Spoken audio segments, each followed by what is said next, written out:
Ah! Hello! Welcome to the stream! It's yours truly, the illustrious Phantom Theokura Hashimoto. And we have... Hey, say hi, Lance. They already know you're here. Hi! Yes! It's me, the greatest Yu-Gi-Oh player in the world. I've watched all the movies, I've seen the entire anime. You activated my trap card. Let's go set up the pizza phase. He's never played Yu-Gi-Oh! Hi! How's it going? Welcome to the stream. I'm Hello, teaching... these are my hands. These are my hands. And we're teaching Lance how to play Yu-Gi-Oh! Today. Also, I have emotional support Callie and Marie over here. They're a little bit cut off. You can only see their legs on my end. Actually, hold on. May I actually, hold on, move your thing a little bit so they can see, so you can see your board better. Okay. That's good. Yeah, Callie and Marie are here with me. They're gonna be cheering me on. Let me actually put my BGM in the background. I want to be able to pause, stop, and start this. So. Wait, hang on. Can I like just move them forward a little bit? Okay. Put my BGM in the background for a little bit, so just so it's not just me and you talking. There we go. So there they are. How's it going, everyone? Hi, Loon. Hi, Victory. Hello. Hi, Adiel. I see everyone. I was reading chat a little bit. Yeah. You got Merqueza. Yo, Lance got some hands. Yes, I do in fact have hands. I took off my gloves. Actually, hold on, wait. Here we go. Alright, we're gamer now. Although technically, this is actually the second time I've ever shown my hands. Right. Oh my god, he actually is gamer. Not gonna lie. Put on the gloves. I've been doing this as like a style thing recently. Putting on my I bought some fingerless gloves a while back. I've been wearing them again. The thing is, I can never find the other glove. Like I have one of them, but like I don't know where the other one went. So I've just been wearing one, and I've just been like, fuck it, we'll just make it work. All right. Honestly, you do make it work. I'll just roll with it. It's my style now. Okay, hold on. Let me actually. You can make up some like Chunbyo reason as to why you lost the other glove. Chunibyo. Oh, Chunibyo. Chunibyo. You could say the Angel of Darkness ate it or whatever. No. I'm just I'm not like that. Hold on.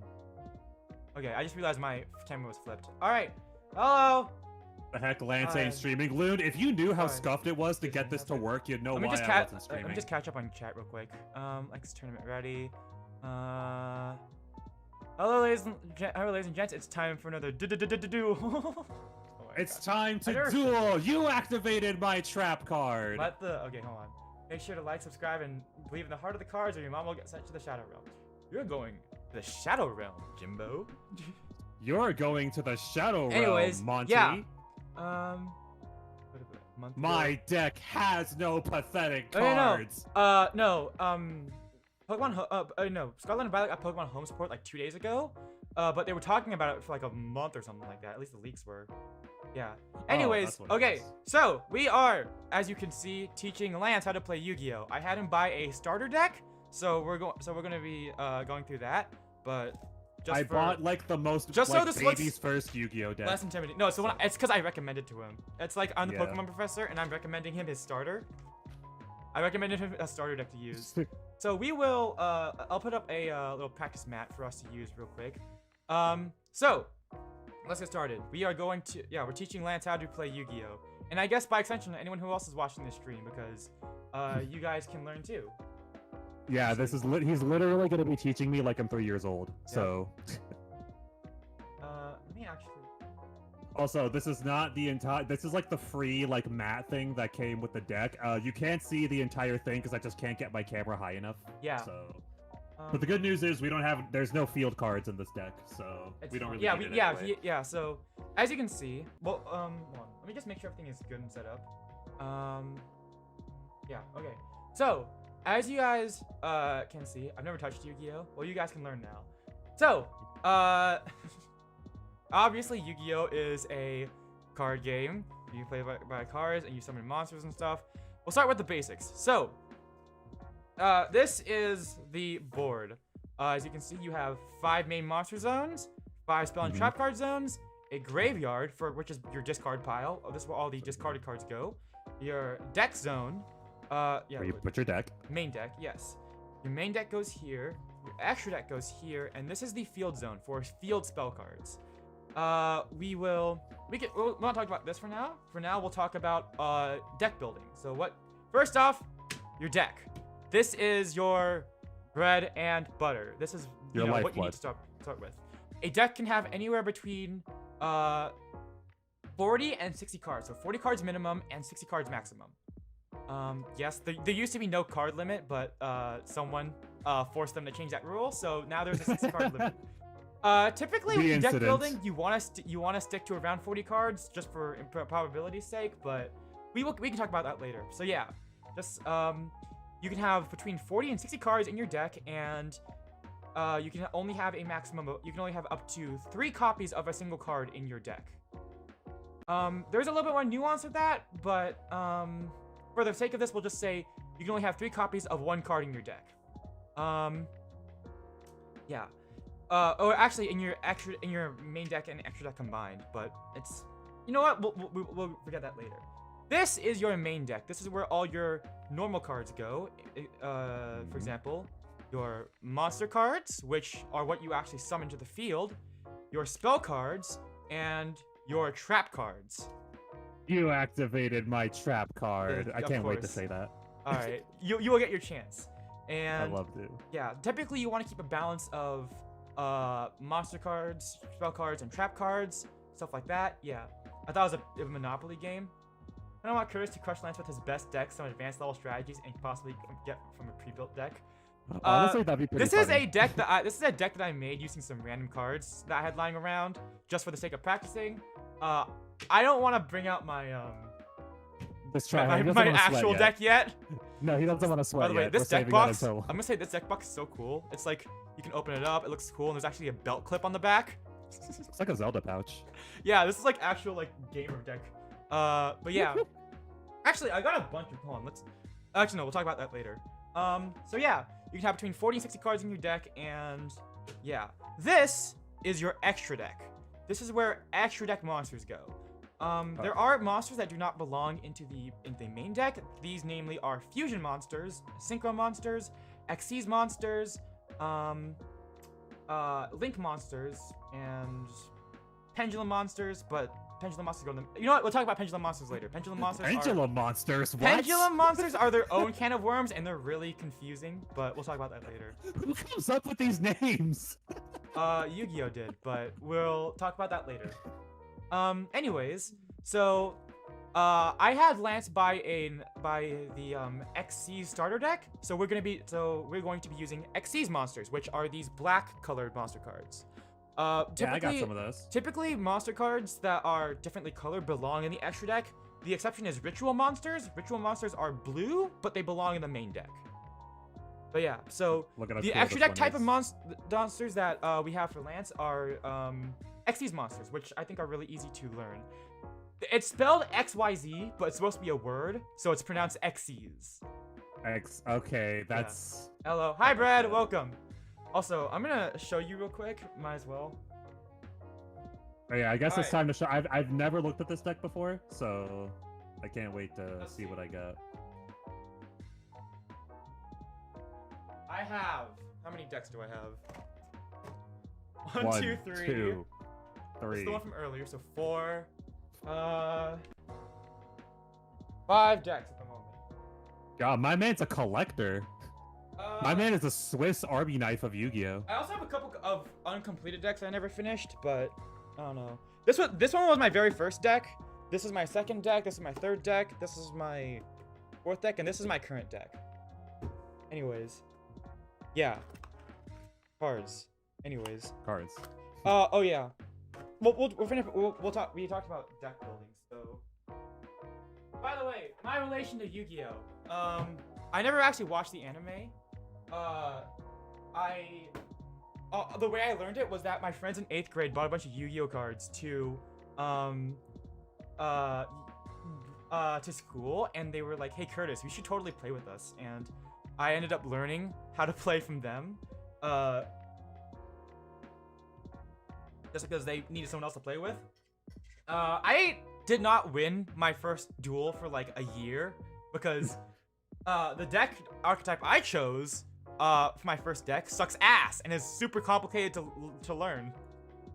But I learned it, and I mean, I eventually won my first game a year in. But I also ended up learning the rules of the game before anyone else did, because even though they went to learn it, I actually took the time to learn the rules, and I ended up being the one who knew the rules the best out of all of them. So I think I teach you how to play pretty well. Anyways, Really now them, huh? let's talk about monster cards. All right, so, let's do it. Talk about monster cards. So let me actually get instruction booklet. This isn't the instruction booklet you have, but just to make sure I'm going in the right direction. Okay, so yeah, let's talk about monster cards first. So Tangela, Pokemon. Brad, just put you in the toaster. Don't put bread in the toaster, please. No, we don't need bread to be toasted yet. Please, no. Delicious toasted bread. Okay, so we'll just take this away. So this is a monster card. So monster cards have multiple features. I'll try to get a little bit closer so you guys can see. And I'm sure you can see Lance too, right? So yeah. Monsters typically have a lot of different features, a couple different features. First of all, the name of the monster, these stars over here, these red circles with stars in them, is the monster's level. So the amount of levels it has, no, the amount of stars it has is the monster's level. On this line, down here is the description. You guys can't really see it that well, but I'll try to just see it. On the top line, in between those brackets, is the monster's type. The first one is the monster's type. So, monster types there's a lot of different monster types, like Spellcaster, Beast Warrior, Beast, Winged Beast, Warrior, Dragon, Worm, Aqua, Pyro, stuff like that. There's a bunch of different monster types, and those usually come into play during card effects, but they don't actually affect gameplay most of the time, unless it comes down to a card effect. And then in the bottom, below that is the card description. Now, as you can see, this card with this monster with the yellow border is a normal monster, which means that it doesn't have any sort of effect. So it's just a monster that you summon and does nothing else, at least by itself. Oh yeah, and on the bottom section is the monster's attack points and the defense points.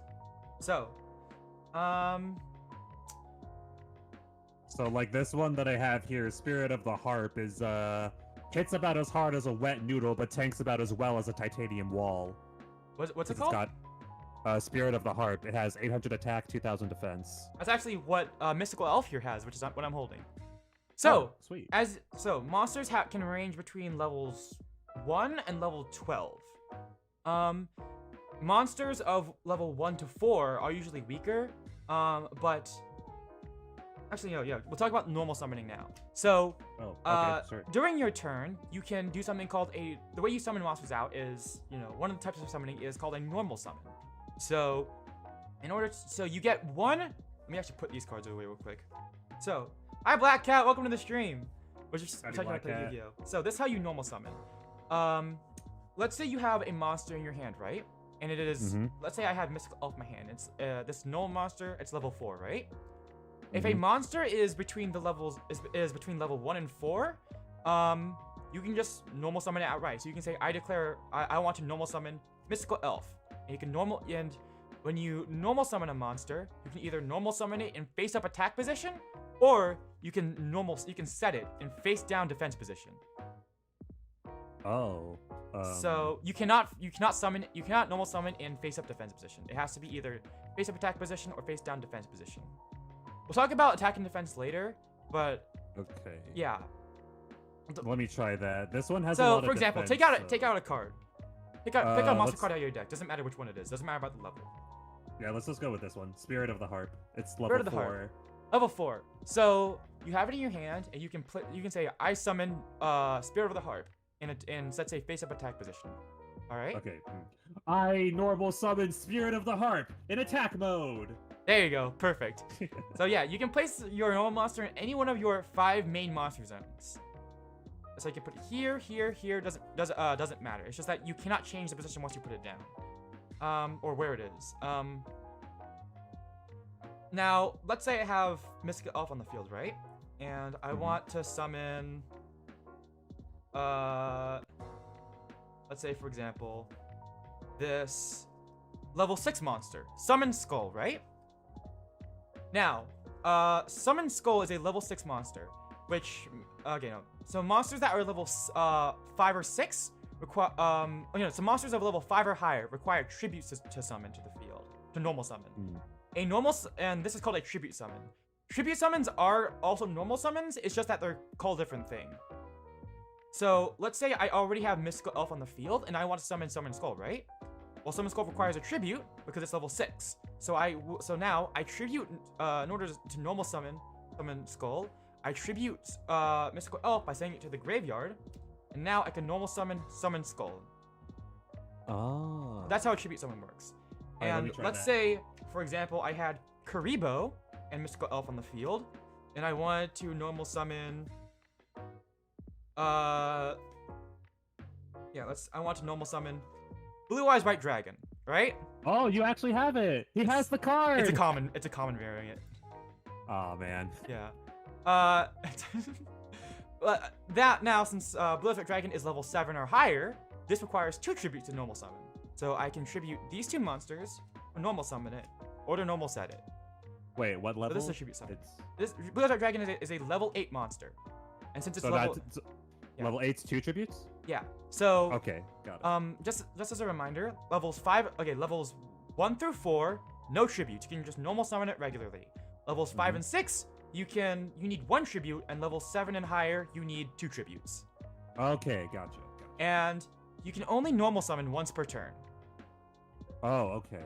There is another type of summoning called special summoning. Well, actually, I say that, but basically any type of summon that is not done through normal summoning is a special summon, and you can special summon as many times as you want per turn.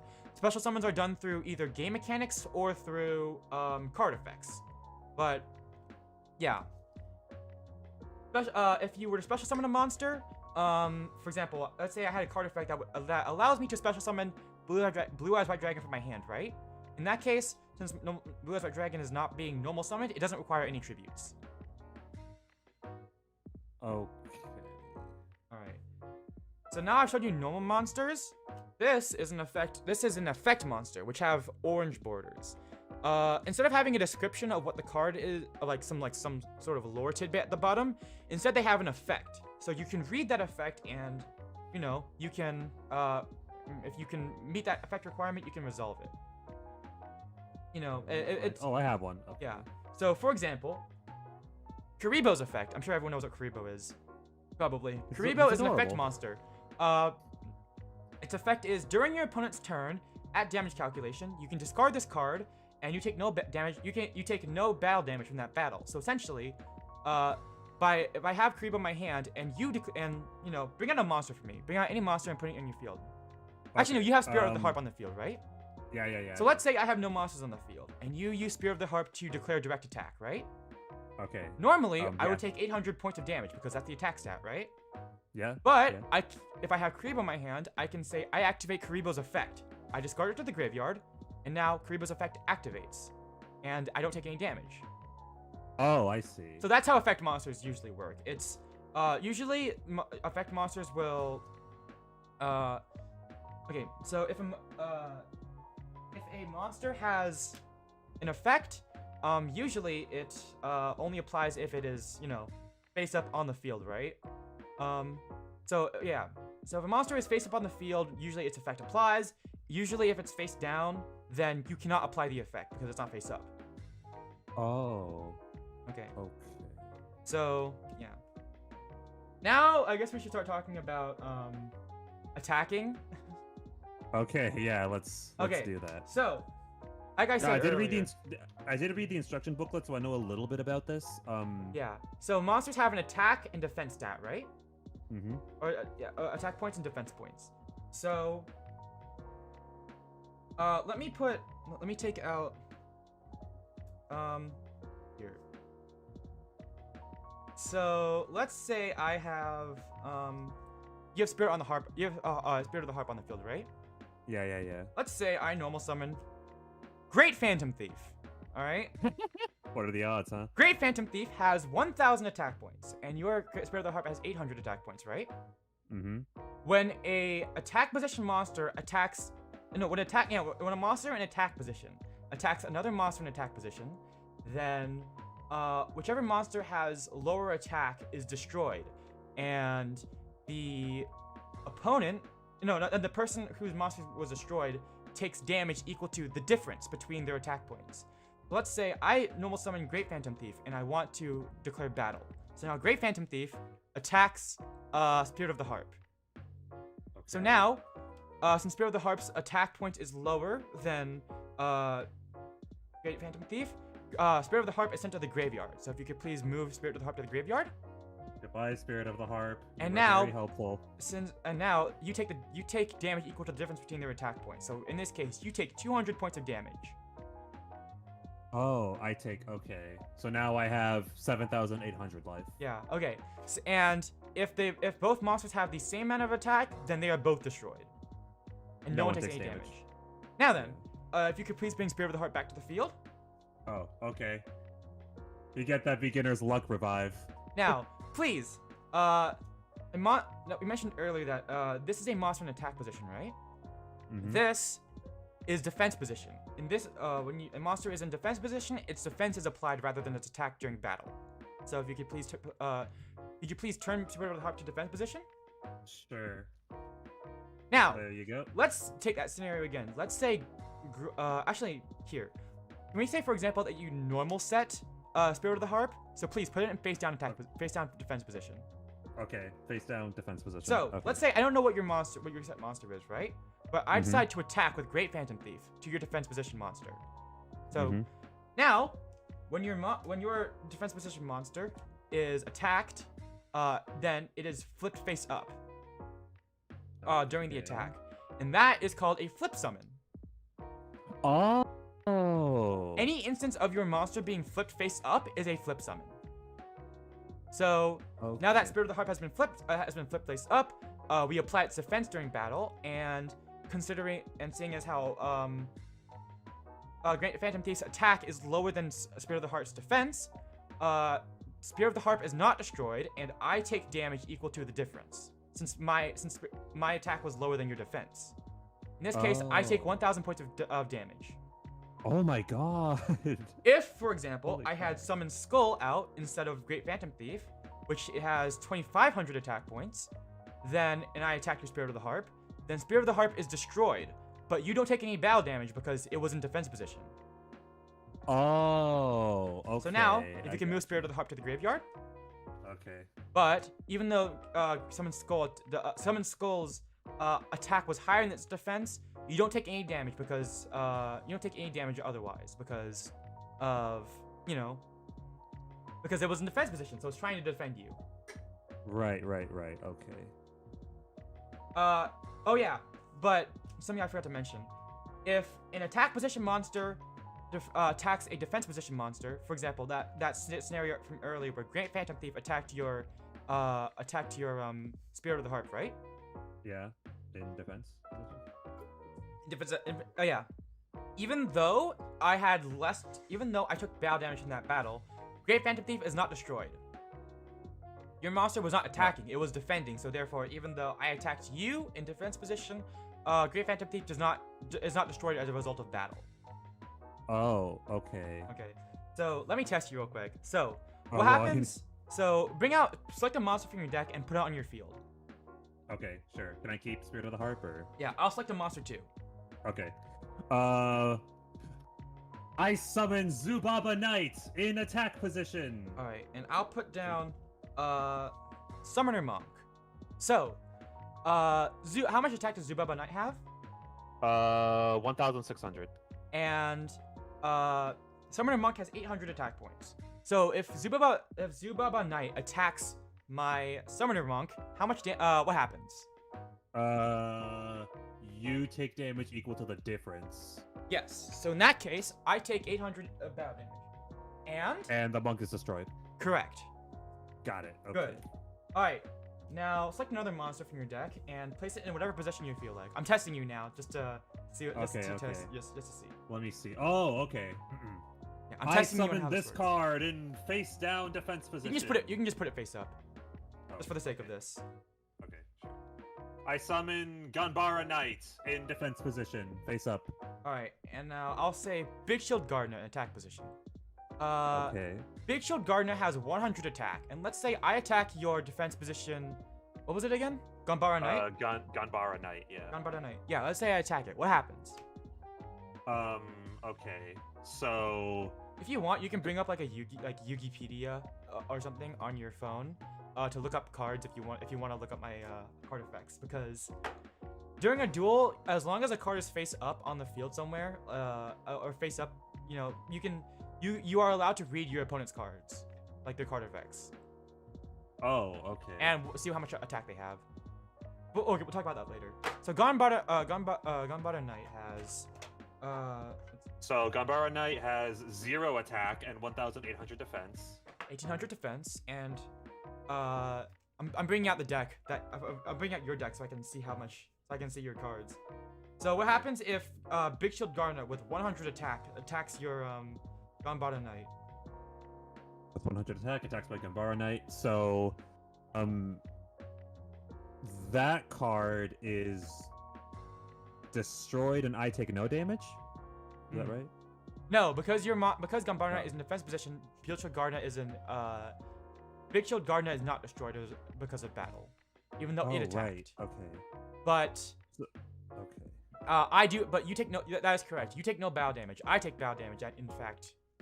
Okay. So because my attack was lower than your defense, I take damage equal to the difference. Oh, okay. Right. So it's kind of like a counterattack-ish. Yeah. Sort of thing, right? Okay. Yeah. And now pick out one more card. We'll do this one more time. Okay, one more time. I have a okay.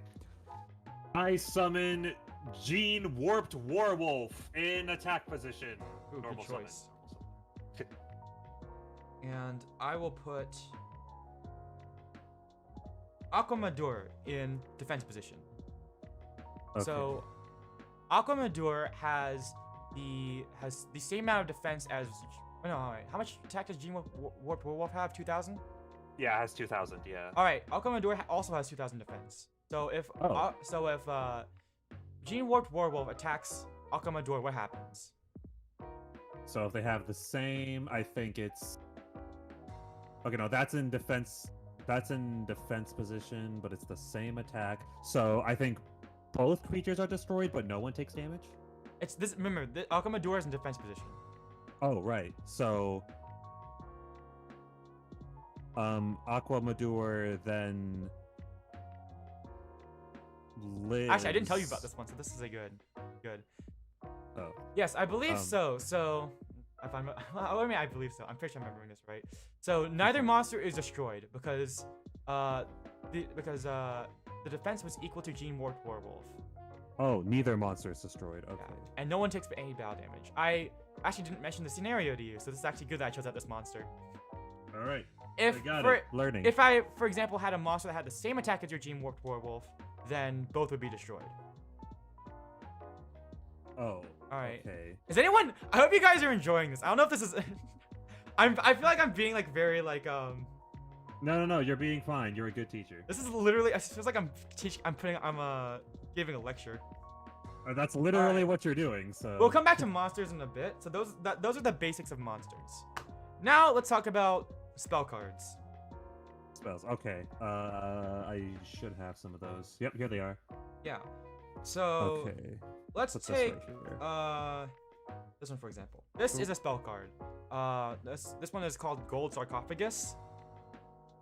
So, right. So you can play as many of these as you want during your turn. Yes. Right. So spell cards, you can play as many. Yeah, you can. Okay, let me put this down. So as long as you have an open spell and trap card zone, you can place a spell card onto that zone and say play it, right? You can only play spell cards on your turn, but you can just play them directly from your hand. There are a lot of different types of spell cards. This one is a normal spell card, so this one doesn't have anything special to it.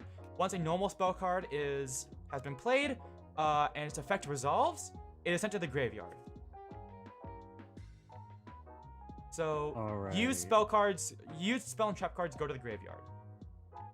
There are also I don't know if I have a continuous trap here.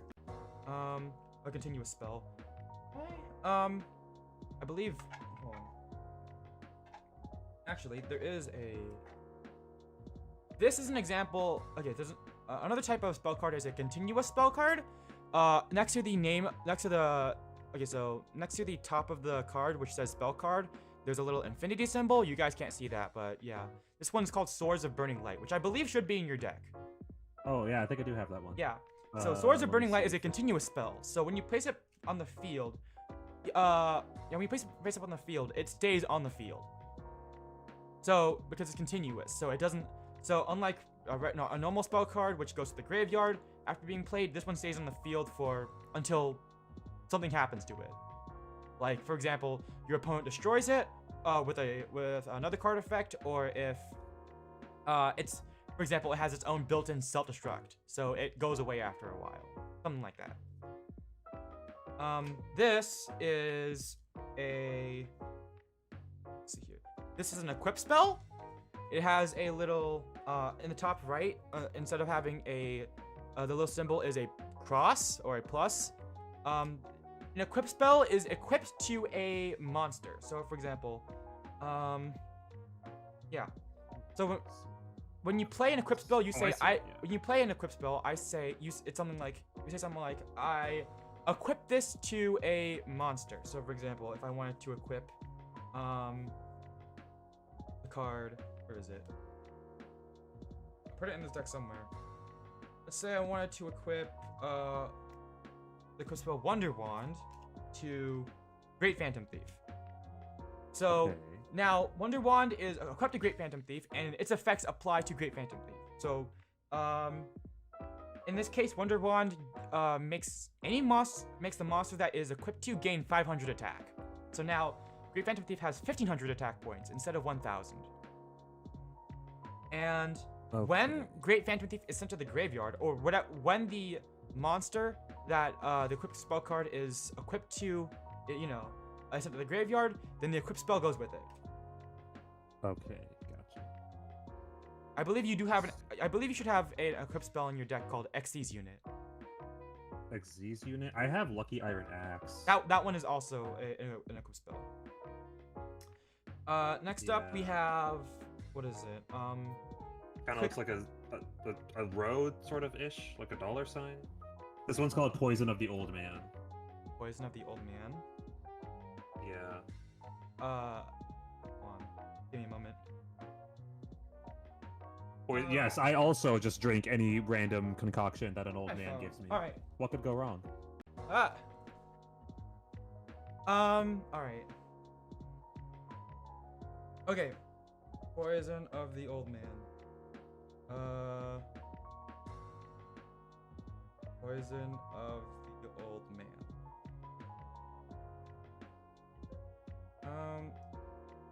Okay, so Poison of the Old Man, if you could show it on your screen real quick. Oh yeah, sure. Is up there. Right here, this one. It's an old man with 2 bottles. That is, I believe, an equip spell card. No, not equip. It is a quick play spell card. That's actually a lightning bolt. Oh, lightning bolt. Okay. Yeah, the lightning bolt. Quick play. So I don't have a quick play spell card on me right now. Why? Hold on, let me check. I'm assuming from the word alone, I can just play this and the effect activates instantly. Oh no, the same thing for all spell cards. The reason why quick play spell cards are different is because unlike regular spell cards, you can play them on your opponent's turn. Oh, okay. The difference is that these things can also be treated as trap cards, basically. They work similar to trap cards. We'll talk about trap. I'll come back to quick play spell cards when we talk about trap cards. Okay. So, and the last one is called a field spell card. A field spell is kind of like in a continuous spell, a continuous spell card, but instead of going in the main 5 spell and trap card zones, it gets its own zone called the field zone. Yeah. So we don't have any of those, right? I don't believe so. But just like continuous spells, they stay face up on the field and their effects activate continuously. Usually, well, not usually. It used to be that field spells used to apply to both players, and that there could only be one field spell on the time. So if your opponent had a field spell and then you played a field spell, then your opponent's field spell will be sent to the graveyard. That's no longer the case. Oh. So there can be 2 field spells on the field at the same time. Yeah. But it also field spells. It also used to be that a lot of them used to be that they affected both players, but in more recent years, it's been more of like that they sort of affect the player that played them. So they're just kind of like a 6th spell you can play. Think of it like changing the battlefield. So when you play a field spell, then it changes the battlefield for both players. Yeah. And yeah, I kind of get that. Yeah. I believe that's all of the spell cards. That's all like the different spell cards effects. The Eclipse. Wait, sorry. What's the infinity symbol again? Continuous. Those are continuous spells. So I have this one here, Banner of Courage. During your battle phase only, all face-up monsters you control gain 200 attack. Does that stay, or? Yeah, there's a continuous spell, so it stays face-up on the field. It does not go away. Also, could you move your camera? Can you ever recall a spell card? Because like if I play this, is it stuck there forever? It is stuck there. It is stuck there until a card effect moves it somewhere else. Oh, okay. So, like I said, for example, Swords of Burning Light, which was in your deck, this will eventually remove itself. But yeah, it has its own built-in removal effect. But if it doesn't have that, then it will stay there until either you get rid of it or your opponent gets rid of it. Okay, gotcha. Via a card effect. Yeah. You also want to make sure you don't put on too many continuous spells, otherwise you might, not have any usable, playable cards. So for example, if I had only continuous spells and traps here in my spell and trap card zone, I wouldn't be able to play a new spell. Sounds like a meme deck. It sounds like something someone would do if they were memeing. What if I told you that was the first deck I ever made? Oh my god. I'll explain later. Maybe if I duel you with that deck. I'll explain later. Oh my god, you're gonna duel me with the meme deck. I love No, it's not a meme deck. It's how the deck is supposed to work. Alright. I'll explain later. Now let's go on to trap cards, which I'm sure all of you have been. You activated. No, I'm gonna save it. I'm gonna save it for like the perfect moment. I don't have Exodia, by the way. I don't have any of the Exodia pieces. You don't need Exodia to send someone to the Shadow Realm. Sure, yeah. Also, I don't know why everyone. I'm gonna point this out, by the way. What? Everyone memes about Exodia and stuff, but Exodia was only ever played in one episode of the anime, like ever. In all of the seasons and spin-off series, Exodia has only been successfully played once, and that was the first episode of Yu-Gi-Oh! What a legendary moment it was, though. Yeah, it really was. Impossible! No one's ever been able to summon that. So, this is a trap card. Let's take Magic Cylinder, for example. This is a trap card. It's distinguished by its purple border, or its purple front, right?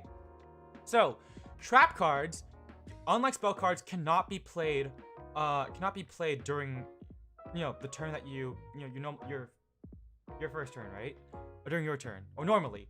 What you have to do first is you need to set a trap card face down, and then trap cards cannot be played the turn they are set, but from that point onwards, you can play them at any time. So you can play them during your opponent's turn, unlike a normal spell card, or you can play them during your turn afterwards. Once you set it on a previous turn. So in other words, no restrictions. You can play them literally anytime you want. There is a restriction, but we will get to that later. Okay. So you can also, by the way, I forgot to mention, you can also set spell cards if you want. And unlike trap cards, spell cards can be played the turn they are set. So for example, if I set Gold Sarcophagus, a normal spell during my turn, and later in my turn I decided I wanted to play it, I can just flip it face up and play it. I cannot do the same for a trap card. The exception to this for spell cards is quick play spells. So we brought that up earlier. Let's take this quick play spell, for example, right? Double or nothing. Or in your case, Poison of the Old Man. Yeah. Actually, no, here, let's play this one. Ego Boost. That should be in your deck. Oh, yeah, I could definitely use that. Yeah, Ego Boost is a quick play spell card. So a quick play spell card is like a spell, so you can play it during your turn. But you can set it down, and it acts like a trap. So once you set it, you cannot play it. You cannot play it again during your turn, but you can play it during your opponent's turn. So quick play spells are useful just for that, because you can play them during your opponent's turn as well. I get it. It's the surprise factor. Yeah, that's called that. There are also different types of trap cards. There's also continuous traps, which work like continuous spells. Let's see. Yeah. Let me actually. Okay, let me try playing one of these. Hold on. Okay, so trap cards. I can play them face up, right? They have to be. You have to set them face down, and then they need to be flipped face up on subsequent turns. Okay. So right. So a trap card's effect. You cannot activate a trap card's effect the same turn that you play it. It must be face down, but anytime after that, you can activate it whenever you want. Yes. Right? It depends. Cards the card effects cards have different activation requirements and effects, right? So for example, Magic Cylinder can only be activated has the activation requirement of when the opponent's monster declares an attack. So you can only play a spell or trap card if you can meet both the activation requirements and you can successfully resolve the effect. So for example, let's say I have Magic Cylinder set, right? I can't play it unless you attack me, because the activation requirement is for your opponent's monster to be attacked, right? So let's say I play it, right? And Magic Cylinder's effect is that when an opponent's monster declares an attack, then you can target the attacking monster and negate the attack, and if you do, inflict damage to your opponent equal to its attack, right? So basically, this is an Uno reverse card. I send the attack back to you. The problem is, let's say you're attacking with a monster that cannot be targeted by card effects, right? In that case, I can't resolve the effect, which means I can't activate Magic Cylinder. Oh, so I see. At the time of activation, at the time you activate a trap card or a spell card or any card effect for that matter, you have to be able to resolve both the activation requirement and the effect. So I can't play Magic Cylinder whenever I want. It has to be only when you attack me. Got it. Okay. It says that on the card description, right? Yeah, it will say it on the card description. So let me just I mean, if it doesn't say an activation requirement, then you can just activate it whenever you want. Otherwise, or as long as you can meet the activation requirement. For example, I believe you should have this card called Utopian Aura. Utopian Aura. So the activation requirement is to detach one Xyz material from monsters you control. So as long as you control a monster with Xyz material, you can activate this at any time. Gotcha. Okay. There. Does that make sense? I think I get it. Yeah. Yeah. We'll get into a duel. We'll get into practice duel, and then I will in a bit, and then I will we can try playing it out. I'll let you read your cards, and we can yeah. I think you'll get it once we get into the actual flow of yeah. Doing it is the best teacher. Yeah. So. Well, first we gotta learn how to play how to actually turn. We just talked about what's going into your deck. Now now we gotta talk about the actual game state, right? So as you can see, probably, or at least on my thing it's written. Can you actually move your camera a bit down? Because I think it's sliding sliding backwards. Oh, your camera. Look at it. Bad. Look at it. There you go. I don't know when did that happen. When did that happen? Good lord. Oh jeez. That's fine. I'll fix it. I'll fix it on my end. It's fine. Come on. That's good. All right. Hang on. I need to reapply the adhesive here. That's fine. Okay. Well, you just moved it again. Dang it! Hold on. Give me a second. Just give me like 2 seconds. This will be quick. All right. We interrupt Yu-Gi-Oh to bring you. Okay, that's perfect. That's perfect. Keep it there. Okay. We interrupt Yu-Gi-Oh to bring you duct taped. Are you guys following so far? Hold on. How is it going, chat? How are you guys doing? Are you guys following? Is any of this entertaining to you guys? I'm just giving a lecture at this point. No, this is the most interesting lecture I've ever been a part of. I want to get to the dueling already. Already. Oh, I think I got it. Okay. I got it. We'll keep it to that. Better. Okay, I'm totally following. Much better. All right, I trust you, Loon. All right, so you have Have you played Genius Invocation TCG in Genshin? I have, yes. Okay, so this should make it easier. So during Genius Invocation TCG, you have different phases. So at the beginning of the turn, you have the roll phase, and then you have your action phase, right? Yeah. So this is similar to that. So at the beginning of the turn, you have the draw phase, in which you draw one card from your deck. And the next phase is the standby phase. Standby phase is only used when a card specifically mentions it. So basically, this happens after the draw phase, but before everything else. Now you have your main phase 1.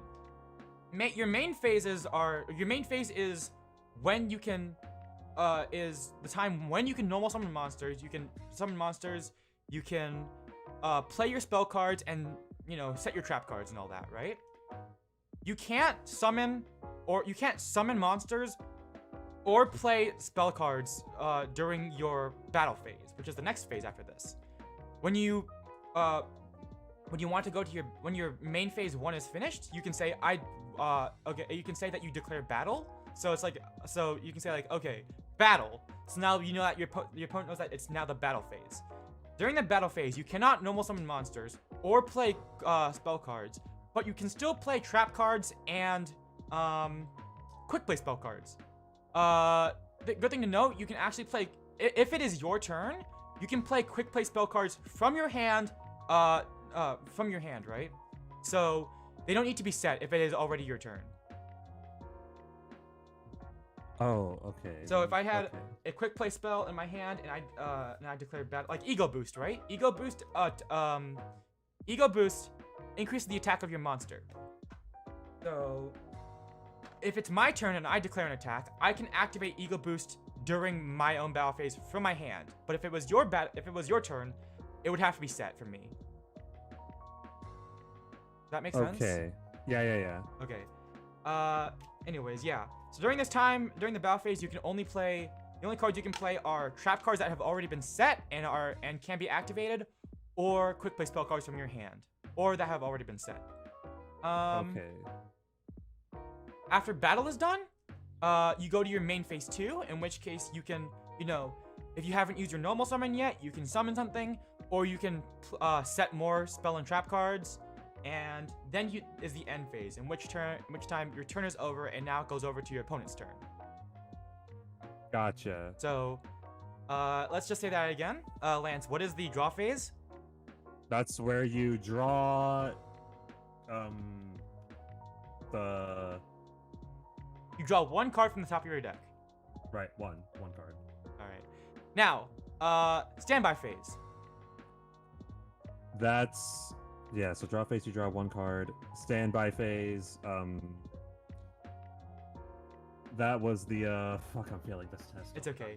Don't worry. It's fine. Standby phase is a filler phase. It's only used if it's only used if a card mentions it, so you can ignore it most of the time. Okay, I know main phase. Main phase is where you do all the shenanigans, your normal summons or your tribute summons and all that. Yes. So whatever you want. And then your battle phase, this is where you start declaring creatures to do damage to your opponent. Yes. To battle. To battle, yes. Your main phase 2, you can basically the same thing. You can, if you haven't used your normal summon yet, you can do that, set whatever spell and trap cards you want. Then you declare end phase, moves to your opponent's turn. Good. Perfect. All right. Okay. Well, good test. It's okay. You don't need to know what the standby phase does most of the time. The standby phase does nothing. It's literally only there, so card effects can do stuff before the main phase starts. Okay. So, but I'm only drawing one card? Yes. You start off with 5 cards in your hand when the game begins. Oh. Okay. And you draw one card. Gotcha. I should also mention, you can have a maximum of 6 cards in your hand. During your turn, you can go over the 6 card limit, but at the end of your turn, if you have more than 6 cards in your hand, you have to discard cards until you have 6 cards in your hand. So let's say I get you. Let's say I'm playing, I have a hand, right? And let's say I start my turn with 6 cards, right? Mm-hmm. Let's actually get that so you can see that visually. Wait a second, you can only have 6 cards? Doesn't that defeat the purpose of the Pot of Greed? 6. No, here, let me explain, right? So let's say I have 6 cards, right? Yeah. And now, let's say I activate the effect. No, okay, so, where is it?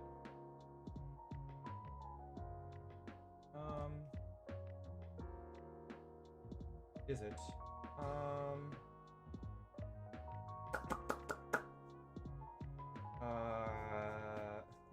A pot of greed, never heard of that one. Loon, stop trolling. Even if you never played Yu-Gi-Oh, you know what pot of greed is. Pot of greed is banned, and I will quit Yu-Gi-Oh the day pot of greed is unbanned. The day it is unbanned? Right, no, because it's literally a free +1. Like, there's nothing about it. If it was unbanned, then everyone would play it.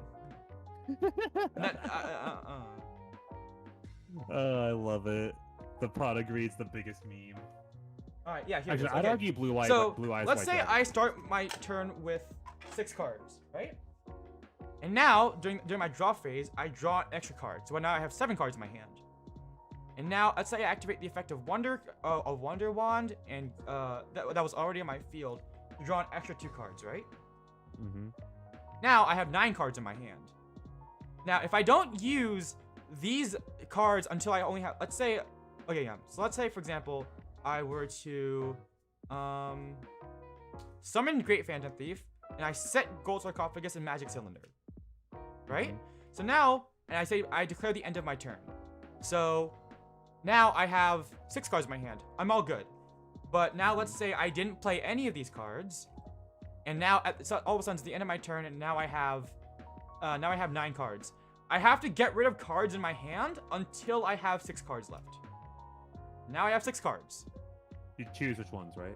Yes, you can choose which ones. Okay. Now, one last thing. The last thing we need before we can get into a duel. Oh. Xyz summoning. So you chose an Xyz deck, right? The gimmick of this deck, yes. Of this entire deck, yeah. So, the way Xyz summon works is that let's bring out one of your monsters. Can you bring out number 39 Utopia for me? You got it. The legendary. You know it's legendary because it has yellow. It has golden. It's actually the the main character's the main character's trump card in or signature card in Yu-Gi-Oh! Zexal, the anime series. So yes, it actually is special. Cool. So, as you can see, these are Xyz monsters are black bordered monster cards, but if you've noticed, their level stars are instead of being red, they're black, and instead of being on the right side of the card, they're on the left, right? And then left. Right. I think I remember this from the booklet. You need to pay other creatures of the same level in order to summon these, right? All right. So, the rank of this is not actually a level. For the purposes of card effects which specify levels, Xyz monsters don't actually have levels. This is their rank. So in this case, right now I'm holding number 17, Leviathan Dragon, which is a rank 3 monster. The way you summon an Xyz monster, well, first of all, you need to meet the requirements that's listed on the card. In which case, right under the monsters, in the description, right underneath the monster's type, it should say on Utopia 2 level 4 monsters, right? Yep, got that. So if you could please get 2 level 4 monsters out for me. Sure. Let me look through. So 2 level 4 monsters. I'm gonna Dark Blade, and I'm gonna summon Gene Warped Warwolf. So you notice how your Utopia is rank 4, and your monsters are level 4. Yep. So the way Xyz monsters work is that you need to have Xyz monsters on the field. So they need to be on the field already, or Xyz materials, right? In order to Xyz summon, you overlay. You take two. As long as you fill the requirements, you take the Xyz materials that are listed on the card. For example, in my case, 2 level 3 monsters, right? And you overlay them. And then once you do that, you can special summon from the extra deck your Xyz monster. They all go there? All the Xyz monsters go in the extra these deck? are the Xyz materials that are attached to your Xyz monster. Oh, and now, okay. These Xyz materials are now have become the fuel for your monster's effect. For your Xyz monster's effect. So you know, if I were to attack you with my level 17 Leviathan Dragon, Utopia's effect is that it negates the attacks of a monster when it attacks, right? Yeah, when any player's monster declares an attack, you can detach one XYZ vigilance from this card, negate the attack. So please do that. Please detach one XYZ material from your monster. Okay, I'll detach you. And send it to the so graveyard. You go to the graveyard. And now, the effect applies. So now your monster's effect is negated. No, my attack is negated now.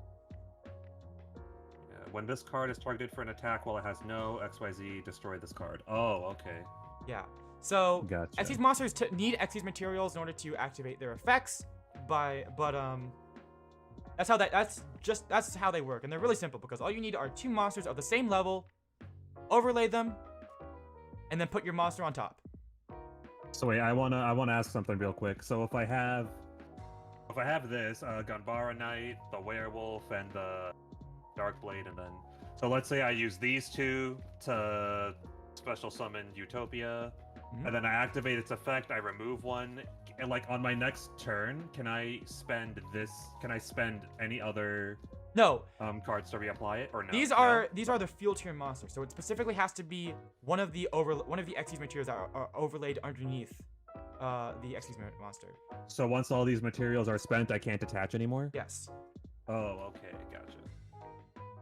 Those are Xyz materials. So basically, it's really easy to look at because you can see the fuel underneath it, and I also think it's the simplest type of summoning because it's just two monsters as long as they have the same level. You just overlay them, and then you put the monster on top. Okay. I believe you should also have an Xyz monster called Granosaurus. Yep. That one's rank 3. So instead of needing two level 4 monsters, you need two level 3 monsters. So you see how it works now? Yeah. So as long as you have monsters that equal the rank, whose levels are, the same as the rank of the Xyz monster, you can summon them using that. Okay. Make sense? Yeah, so pretty much I cannot summon XYZ monsters until I first, pay whatever cost, and then I get their effects and whatever. No, this is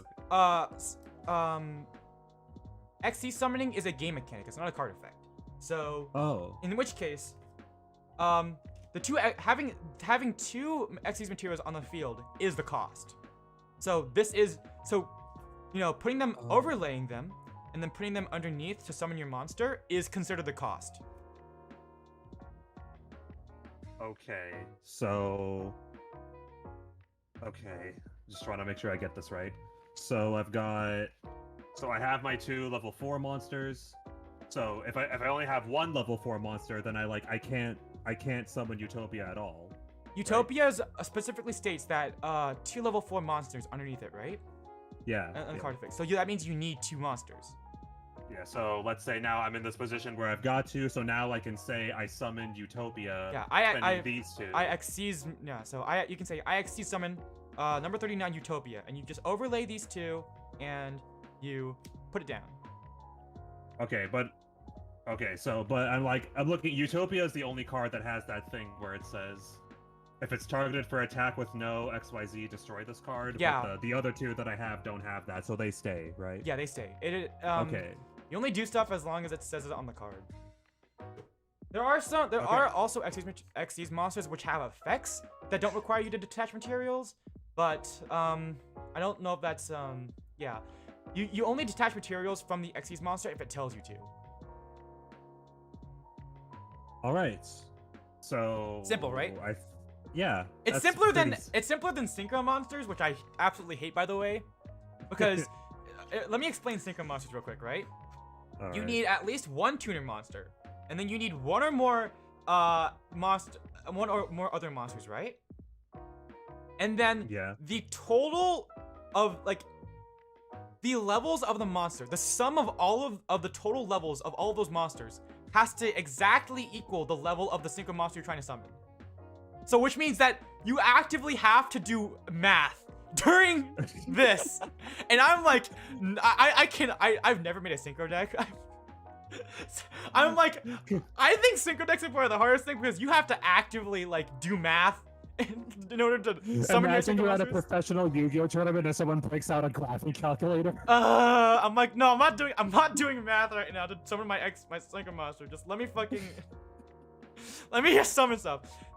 Xyz monsters are really simple. You just have 2 monsters of the same level and you put them together. That's all you need. Okay. All right, so now with all that in mind, do you want to try a? Is it time to duel? Let's do a practice duel. It's time to duel. Make sure you shuffle your deck, by the way. Oh, shuffle it well. Shuffle now? Okay. I would shuffle it like this. Oh wait, should I take out all the XYZ monsters and put them into extra deck first? Oh yes, correct. Xyz monsters are extra deck monsters, which means they do not belong in the main deck. They belong in the extra deck. Do I put them face down? Or... Yes, you do put them face down like this. The good thing about that is that means that you don't need to have the Xyz monster in your hand in order to be able to summon it. You can summon it at any time as long as you have the prerequisite Xyz materials on your field. But I have to remember what those are because like it's fine. Utopia's a rank 4 monster, so you'll need a level 4 monsters. And then Granosaurus is a rank 3 monster, so you need rank 3 so you need level 3 monsters. All right, now watch my expert shuffling here. Oh, you might want to shuffle like this. Oh, I wouldn't. That way? Oh. I wouldn't do the the poker shuffling where like you bend the cards and then flip them together. I wouldn't do that because that could damage the cards. This is called a tournament shuffle. If you go to a tournament, they expect you to shuffle like this because it's consistent, easy to do, and stuff like that. Oh yeah, my brother taught me how to shuffle like this. So. You get this. But yeah, but I wouldn't. Yeah. I don't know, I'm just really like freaking impatient, so this method doesn't vibe with me. That's fine. I'm quicker at it, but it's how I do it. It's the best way to do it without damaging your cards. I mean, you can also do this, like the. But that's not quite as thorough as tournament shuffling. All right, we need some battle music. There's a reason why I have Yu-Gi-Oh! Neuron up here, because Neuron. Are you gonna put the DK Sephiroth? No, you can hear it. It's some actual Yu-Gi-Oh music. This is why I brought up Yu-Gi-Oh Neuron, which is the life point counter. So do I just put them all together now? Now that they're in different files? Yeah, just put them together and then just shuffle it. All right. Shuffle it more? Oh, okay. I mean, I shuffle it more. I usually do the tournament shuffle and then I shuffle it like this. Oh. Yeah. When you have card slaves, it's a lot easier to shuffle. By the way, these two are monsters. This one is this one over here on the left is Dude, my hands are not built for this. I can only mash buttons. I can't shuffle cards. You'll get used to it. I was really bad at it before. This one is Incredible Ecclesia, the Virtuous, and this is Fallen of Albaz, and they have a storyline shown through card artwork, and I totally ship them. I'm pretty sure they got a happy ending, and I'm so glad because the other card storyline I was following, it had a sad ending, and I was like, oh. I think they make it out in the end together. It's really great. Can I find that? Can I find that on the wiki? That sounds adorable. It is adorable. I think you can. All right. Okay. I think I'm good. I think my deck is thoroughly shuffled. Damn it. Well, this is a bad time now, isn't it? Okay. We'll go with this one. This is one of my favorite ones. All right, we got some battle music going on. Got some battle music while I figure out how to. So, Duel. Your camera, by the way. I know. It fell. I'm fixing it. Okay. You good, bro? Yeah. All right. This setup is so scuffed. It's fine. As long as I can see your card, it's fine. So. Apply just a bit more. Can I please get you? How do you want to decide who goes first? Do you want to flip a coin, or do you want to roll dice? Let's flip a coin. All right. Do you want heads or tails? I'll take tails. All right. Where is Neuron? Okay, tools. Flip a coin. Tails. Would you like to go first, or second? If you go, okay, I should probably mention. If you go first, you don't get to draw a card at the beginning of your turn. So you just get your 5 cards, and then you can normal summon and all that, but you don't get your battle phase. So the person going first just gets their standby phase, their main phase 1, and then end phase. The person going second can draw an extra card and is able to attack. All right. I'll just go first. Okay. I'll go first. Good choice. I will tell you right now, there is an overwhelming bias towards people who go first. There's an overwhelming what? In Yu-Gi-Oh, typically the person who goes first has a better chance.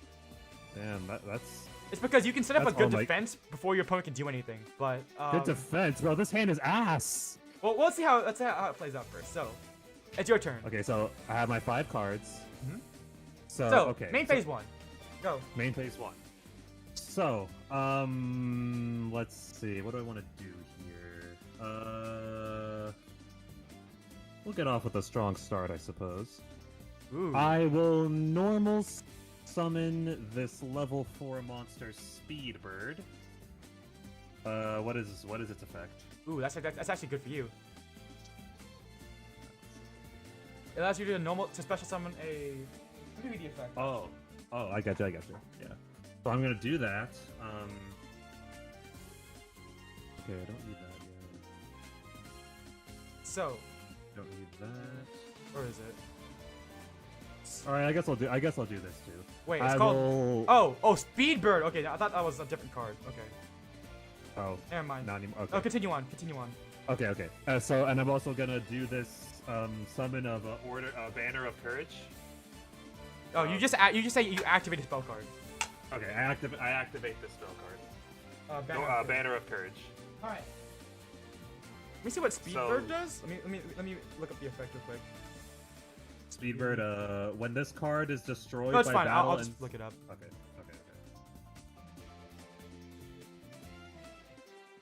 Speedbird. Very Okay. Yeah. It kind of looks like a Pokemon, but like a concept Pokemon. I got you. All right. Yeah, I see it. All right. Okay, so now I will declare battle. You can't declare battle on the first turn. Oh, sorry. Right? Because I haven't set up a turn. I haven't set up a board yet. Right, that's the caveat of going first. Sorry. Okay.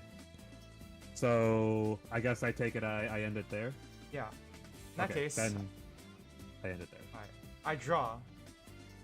Hello, Sunshine 45. What decks are you both using? I'm using like the beginner one that Curtis recommended to me, and Curtis has a freelance. I'm teaching Lance how to duel, so I gave him the what was it? I believe it was called Dawn of Xyz starter deck. Yeah. And I'm using just a random deck that I put together of a bunch of different cards. A bunch of different random cards that I got. So I don't immediately destroy him. Now this man could like feed me to the Shadow Realm like by a spoon if he wanted to. All right. I've literally never played this game before, so I normal summon Breaker, the Magical Warrior. Breaker effect activates. When I normal summon Breaker, the Magical Warrior, he gains 1 spell counter, and Breaker also gains 300 attack for each spell counter on it. So right now, its attack goes up from 1600 attack points to 1900 attack points. Oh god. I will now declare battle. Battle! Breaker attacks your Speedbird. Okay, Speedbird has 1000 defense, you have 1900 No, this is attack. They're both in attack position, so attack applies. Oh, right. That's what I meant. In which case, you take 700 points of damage, and Speedbird is destroyed and sent to the graveyard. Okay. Are you tracking that, by the way? Yes, I'm tracking that. Okay, good. Oh wait, so what is it again? You don't have this card is just... You don't have 2 level 2 monsters in your graveyard. Oh damn! See, I told you the hand was ass. That's a horrible monster to start with. We call that a brick. A brick when you brick. You could just set a monster in defense position for your normal summon and pass if you're not confident in your offensive abilities. Oh, that's a good idea. I should have probably done that. Huh? Yeah, I'll give you tips as we're going. Okay. This is a practice, by the way, so I'm not gonna go too hard. Okay. It's like the same energy as you can fight, and most of you will die, or you can not fight, in which case most of you will die. Main phase 2. I set 2 cards and end my turn. Okay. So my turn. Draw phase. Draw. Draw. Let's see. Wait, can I? If I draw like a creature card and like it fits within the monster card. Sorry, creatures, because my only previous card game was Magic the Gathering. But, okay. Like Can I play this card because it's a level 2, but I just drew it. Is that allowed? Yes, that's allowed. Oh, okay. So, hold on. What is this effect? I'll give you a hint, by the way. The cards in your deck, I believe they're called Goblinberg and Kageto Kage, should allow you to get Utopia out really quickly. Oh, I see. Because I think both of them. Well, let me read. Let me see, because I have a copy of your deck. Let me just see real quick. Because Kageto Kage can summon itself from your hand when you summon a level 4 monster, and Goblinberg can summon a level 4 monster from your hand. From your hand as well. I believe. Actually, I'm not sure if you have this deck. I believe you should. Yeah. If I gave you the right one, and I'm thinking the right one. Anyways, continue on. Okay. What do these do again? Oh, I like that one. Okay. When this.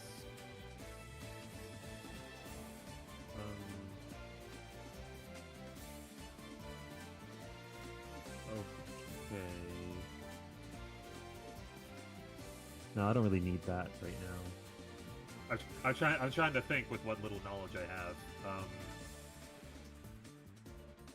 Okay, I'll just normal summon this card. Vengeful Shinobi. Oh no, I'm wrong. Sorry, never mind. You don't have that card. You don't have Kageto Kage or Okay, yeah, never mind. Pain. I lack the drip. Never mind. I'm thinking of the wrong deck. That's fine. You should be able to do. Yeah, let's see. Okay, never mind. Okay. I gave you a deck different from what I was thinking of, but this should still help you learn yeah, this should still help you learn the basics. Most of the basics, yeah. Yeah. I got some of the monsters right, but not all of them. All right. Let's see. But yeah, I summoned this card in a. So can I wait? What is this effect again? What card is it? Oh, Vengeful Shinobi. Okay.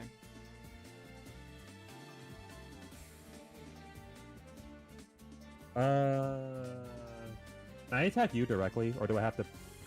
You can only attack directly if I control no monsters. Okay. Also the fucking snake fell again. God, I cannot with this. Are you okay? Okay, no, I fixed it. It's fine. Okay. Oh, we'll just leave it like that. Okay. Let's see. So in that case, then I won't attack. I'll just end it there.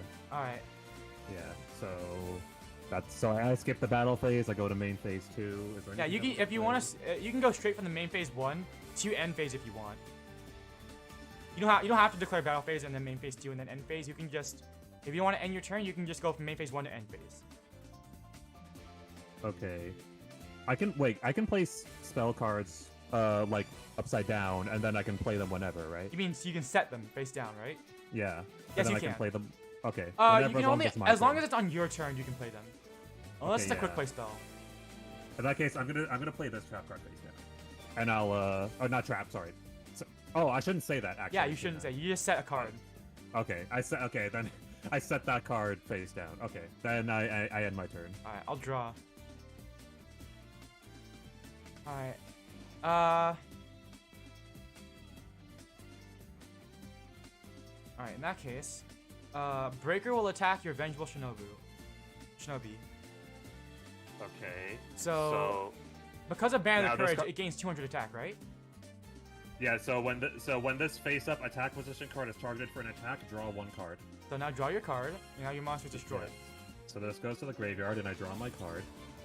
Okay. And so, I take. It gains because of your Banner of Courage. It should have gained 200, right? Oh yeah. Oh yeah, I forgot about that. So you take 1,300 this time. God damn. Breaker's a little bit strong. Your attacks hurt, dude. Breaker's a little bit strong. Yeah, he is. Yo, this man's cheating. What kind of aimbot he got? Alright. I end my turn. Okay. So my turn, I will draw. Let's see. Are you, oh, okay. Ooh, okay. Hang on. This deck is a little bit stronger than I thought it was gonna be. This. No, it's fine. It's funny. There's nothing funnier than watching a nude get destroyed. So. Don't feel bad about it. Let's see. If this. Okay. Well. Actually. So wait, hold on. If a card. So if I place a card face down in defense position, and it's attacked, it gets flipped up, and then on the next turn, can I turn it to attack position? I forgot to mention. So, when you summon the turn you summon a monster, you cannot change its battle position, right? But oh yeah. But the turn after, so on subsequent turns, you can change its battle position once per turn. So let's say I have a face down defense position monster, right? Yeah.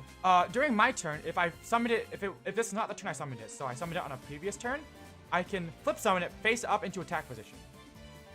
Or if I, for example, if it was already in attack position and I want to change its defense position, I can change it to face up defense position. Okay. So you can change it. You can change it once per turn as long as it's not the turn you summoned it. You cannot flip a monster face down unless it's through a card effect. Okay. So. I'm thinking about what to do here. That's not really. Oh, he will. Oh, by the way, did we go over special summoning? Is that just a term for when like special summoning is just any type of summoning that isn't a normal summon? Okay. So XC summoning is a type of special summoning. Summoning through any sort of card effect is a special summon. But if it's a summon, it goes right into the card zone, right? Yes, it goes into the main monster zone if it's a summon. Monsters that are summoned, when your monster is special summoned, you cannot special summon in face down defense position unless the card specifies. It has to be in face up attack or face up defense. Okay. I'm gonna go ahead and. Don't worry. This is your first duel. There are no misplays here. Okay. I have a card here and it'll let me say the line. So regardless if it's a misplay, I'm gonna say it. You activated my trap card. There. I'm gonna play that. You said that last turn? No, I did not set that last turn. You cannot play a trap card from your hand. Shit, I forgot. That has to be. Okay. Don't worry. The resolution isn't good enough for me to see what card that was. So I will keep it a secret. Okay, then I'll leave that card there. I forgot. That's spell cards. I don't want to do that yet. Can I? Wait, what does this do again? Let me look. Oh, don't worry about it. This is basically how every deck goes the first time you play it. You need to memorize all the card effects and stuff like that. I know, but this must be painful to veterans. It's okay. I'm not gonna lie. Don't worry. It's like the amount of time it takes for someone to go through their turn. It's like what? How do I describe it? It's like it's like at low levels of play, or like when you're first starting out with a new deck. It's like it takes so long because you're reading up. Your turn is it takes super long for you to go through one turn, and then once you're like a mid-level Yu-Gi-Oh player, your turns are quick. And then once you get to being like at least a competitive level Yu-Gi-Oh player, your turns become long again. Oh. It's not because you're reading your cards. It's because you have so many fucking cards to play that it just takes forever to go through your turn. I like that. And same thing for your opponent. So this is nothing for me. Let's see. So I'm gonna play. There are no misplays. It's the veteran annihilating the noob. He's only 2,000 life points down. It's okay. So only 2,000 of my 8. There are plenty of people who start the duel by having their life points for a single card effect. Actually, yeah, that's a good point. I guess I am doing better. I at least it'd be a coincidence if I was doing better than most noobs. But anyway, so I'm gonna play this spell card. This is Warrior Returning Alive. So this lets me target one warrior type in your graveyard, add that to your hand. Ooh, so I'm gonna take back Vengeful Shinobi and send that to the graveyard. That trap card is set. And I think I'm gonna go ahead and just end it there. There's not really... Actually, hold on, wait. No, actually, yeah. Actually, dang it. Don't worry. This is a casual duel, so if you want to take back your plays, I'll allow it. Hold on, can I take a look at one of these real quick? Hold on, are you... Okay, actually... I'm just waiting for the moment I can say, I summon Great Phantom Thief! Oh, it'll show up eventually. It'll show up eventually. Okay, no, that's probably not worth it. Okay, I'm just gonna end it there. I'll take this damage. I draw. Wait, can a card attack the same turn that... Oh yeah, that's why it's called attack position. Sorry, because you can't do that in Magic, where it's like you can't attack the same turn you summon a card. Yes, you can attack the same turn you summon a card. Okay. Yeah. All right.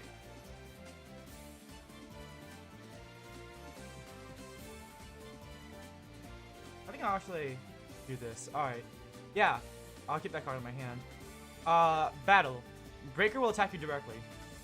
Okay, so that's 1900. You have any effects to play? Wait, what is this one again? Wait, what is this one again? Okay, no. No, I don't have any effects to like reduce damage or anything, so I take that. Okay. Well, in that case, I end my turn. Okay. So now it's my turn. Your new job is to your objective now is to break through this field. Yeah. Okay. So now that it's the next turn, I can play this trap card. Yes. Okay.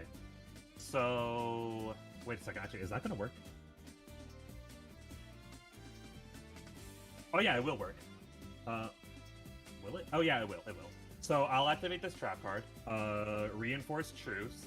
So this lets me special summon one level 2 or lower warrior type monster from your deck. So do I search my deck for that? Yes, you can search your deck for that. Okay. Just make sure you shuffle your deck after you're done.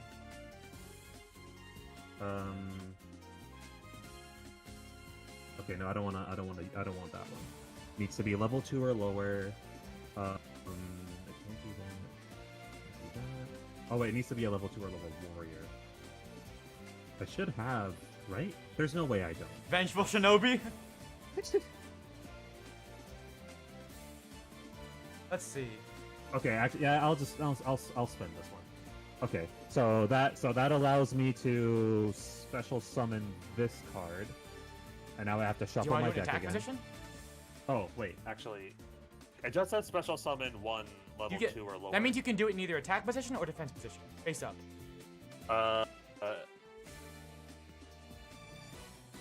Okay, yeah, I'll summon him in attack position. So now I have to shuffle my deck. What card is that? Can I do this?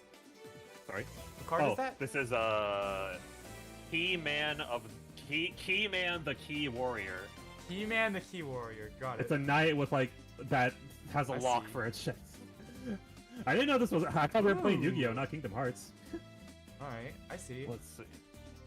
This deck is shuffled horribly, but that'll just have to do. It's fine. Don't worry about shuffling too much. Okay, so now I discard this. Also, you cannot conduct your battle phase the turn you activate this card, so... I guess I can't conduct my battle phase. But now that he's been special summoned, I will normal summon Vengeful Shinobi, and because those are 2 level 2 creatures, that allows me to... Monsters, but close enough. Sorry, I keep saying creatures. It's okay. But now that I have these two, I'm going to spend them as XYZ material to summon Gachi Gachi Gantetsu. Gachi Gachi Gantetsu. Yeah, this guy. What's his effect again? If this face-up card would be destroyed, you can detach one XYZ from this card instead. Face-up monsters you control. So you don't spend them. You can just say I overlay them. So I overlay. Oh. Yeah, you say something like, Yeah. Or just say something like I use Key Knight, Keyman the Key Warrior, and Vengeful Shinobi to summon. What is it? To XC summon Gachi Gachi Gantetsu, or I special summon, or I overlay these two monsters to XC summon. You might want to put it in defense position. Oh, should I? Oh, I probably should. It doesn't have any attack. 500 is decent, I guess. Well, has... But okay, yeah. Yeah, okay, I'll but I believe Gachi Gentetsu's effect is that while it has Xyz materials, I can't destroy it, right? Yeah. If this if this face up card would be destroyed, you can detach one from it instead. Mm-hmm. So that's your so this is your defensive pivot here. Okay, yeah. All right, then I'll keep him in defense position. Can I do any? Oh yeah, I already normal summoned the Shinobi, so that's it. Hold on, let's look at. Wait, who's in my? No, I can't do that yet.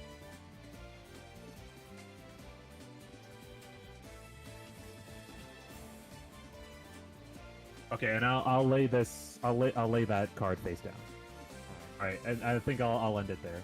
All right. In that case, my turn. I'll draw. Let me repeat what this does. I'm gonna need some time to memorize these effects. It's okay.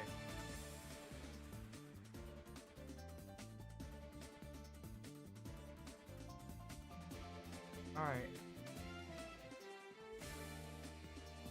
I did it. I summoned my first Exist monster. Xyz. Xyz. That's. It's okay. spelled XYZ, but it's pronounced Xyz.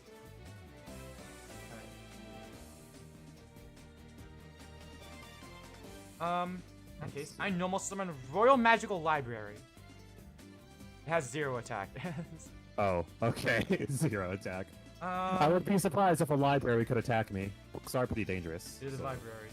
Alright. Now... let's battle. Breaker attacks Gachi Gentetsu. So, it has 19,000 attack. Yeah. Oh. So Gachi Gentetsu is not destroyed. What's up? Yeah, so... Breaker has... was it 19,000 attack again? Yeah, 1900. 1900. But Gachi Gentetsu is not destroyed because it distracts the material. Yeah, so I'll drop one of these in my... And because it's in defense position, you take no damage. Alright. Right now, I'm just burning through your Xyz materials. Alright! Oh! Oh, fucking... No one saw that. Are you okay? Do you need some more duct tape? I'm gonna need to, like... I need flex tape at this point. Go put on a face mask or something.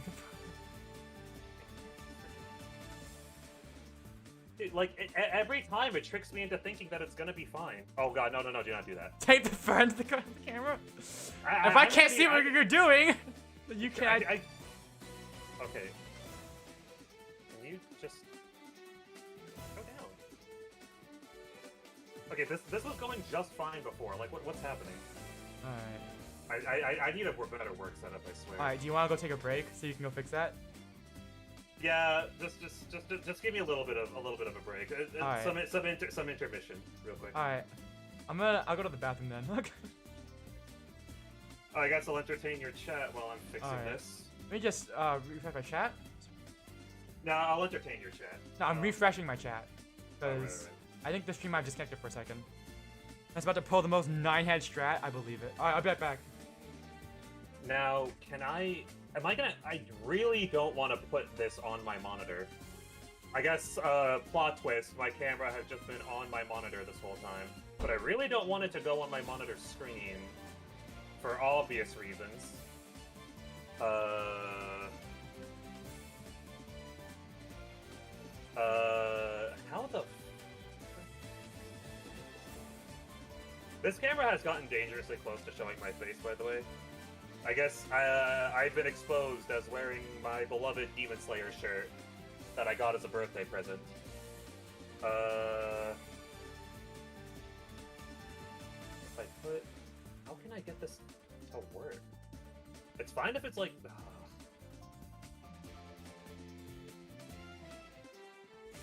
Okay, let me try this.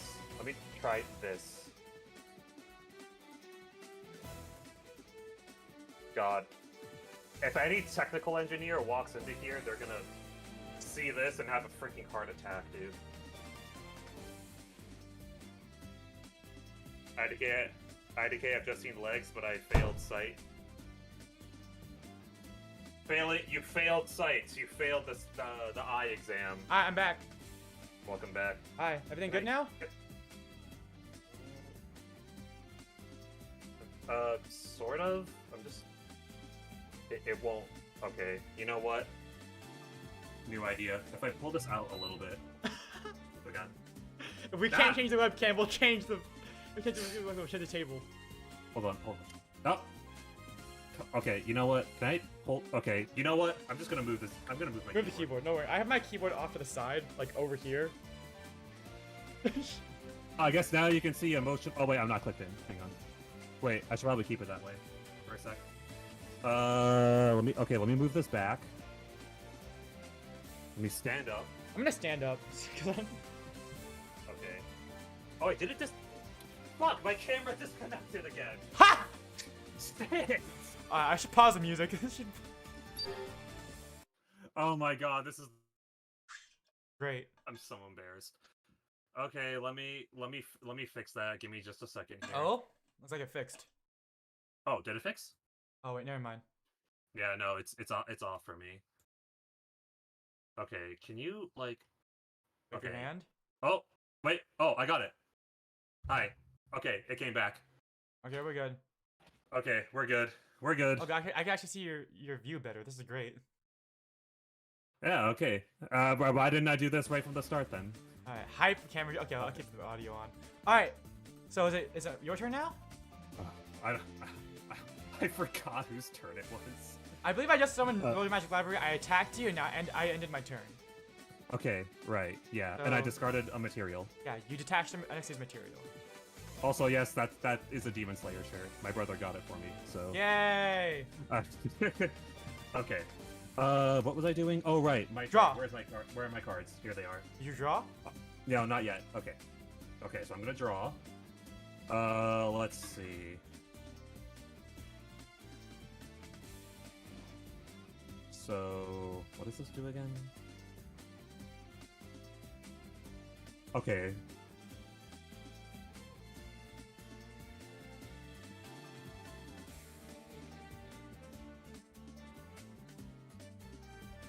Oh, I see.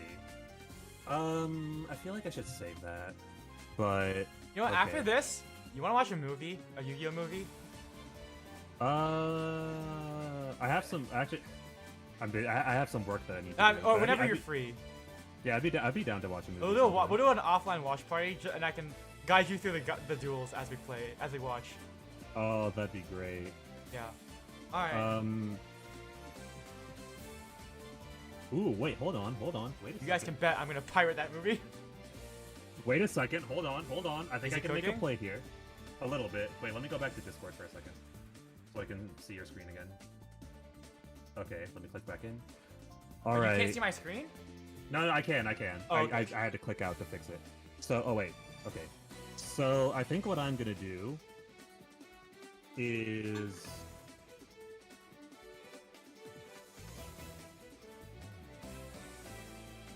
I'm gonna leave you in defense position, and I'm gonna normal summon Zubaba Knight. Mm-hmm. So I can't really take advantage of its effect, but frankly, I'm just more scared of that high attack card you have right now. So Gachi Gachi Kantetsu has the effect of face-up monsters you control gain 200 attack and defense for each Exis material attached to this card. So he Oh, has, actually, so I he forgot. Gets... So since What's up? Oh, I'm dumb. I forgot. It does gain defense after that. So never mind. Me attacking you actually means I lose life points. Because at the time of attack, Gachi Gachi Kantetsu had 2,200 attack points. Sorry, 2,200 defense points. That means that I take 300, and since it wouldn't have been destroyed, then actually you don't need to detach that material. Oh. So Gachi Gachi Kantetsu still has that material that you put onto it. Oh, okay. Which cool. means, yeah, that's actually bad on my part. So. No, that's okay. This is why you read your card effects. This is why you read in general. So Zubaba Knight has 600 attack points, right? Yeah, 600 attack. It gets. So right now it's at 2,000. Yeah, it's getting 400 from, and it's also getting 200 from the spell card. Oh, right, I forgot about that. Yeah, so that's 400, that's 600, 2200. so that's 2200. Okay, how much defense does he have? Worthy sacrifice. I'll attack your 1900 creature. I forgot. Oh, the defense doesn't matter. Monster. Defense only applies when something is in defense position. I know, but he's gonna get destroyed because... Wait, right? Well, this card will get destroyed if I attack your... What's it called? The one in the middle of your... Breaker the Magical Warrior?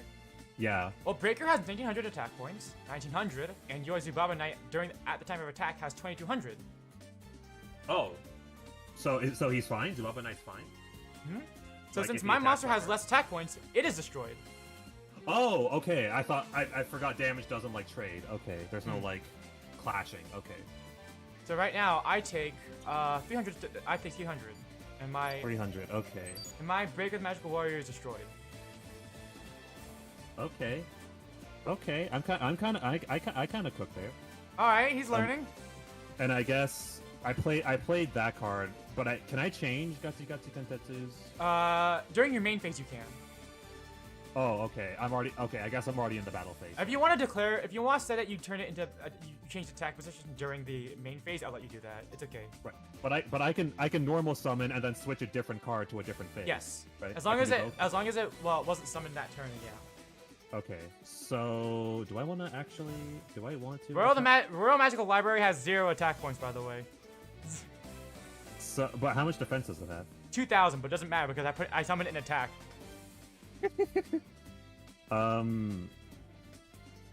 Yeah, I guess then... Actually, do I want to... It has built-in protection if you're worried about it being destroyed. It protects itself from being destroyed, so I can't destroy it by battle immediately. So, in theory, I could set this to a battle position and then declare Gachi Kentetsu to attack your library. Yes. Which will in turn... So... 500 attack versus 0 attack, so that card is destroyed. 900 attack, right? Because Gachi Kentetsu is 900 and attack through its own effect. And it gets 200 more from that. I think it's a beast type. It's a rock type monster, so it doesn't get an attack from Banner of Courage. Oh. Right? Is it only warrior monsters, or am I wrong? All face up. Oh, okay. All face up monsters. So I take 1100. No, yeah. Okay. I take 1100. And I'll leave him in attack position. Yeah. Well, you can't change it once you can only change battle position once per turn. Yeah, but that's right. What I meant. Okay, Royal Magic Library is destroyed. That might have been a risky play, but who knows? That's okay. All right. So wait, it's my main phase 2. Yep. I have 2 positions left. Wait, hang on. I'm not gonna play that yet. Okay, I'll end. Okay, hold on. I'm just looking at your card list real quick, just so I can. Not because I'm trying to look at your deck, because I'm looking at the battle effects to make sure I get everything right. I don't spread misinformation. Okay. Oh, that's the spell card. I revealed my hand. Oops. Draw. Don't worry, I wasn't looking up. Okay, yeah. So only during your battle phase. I still had it face down, but yeah. Okay.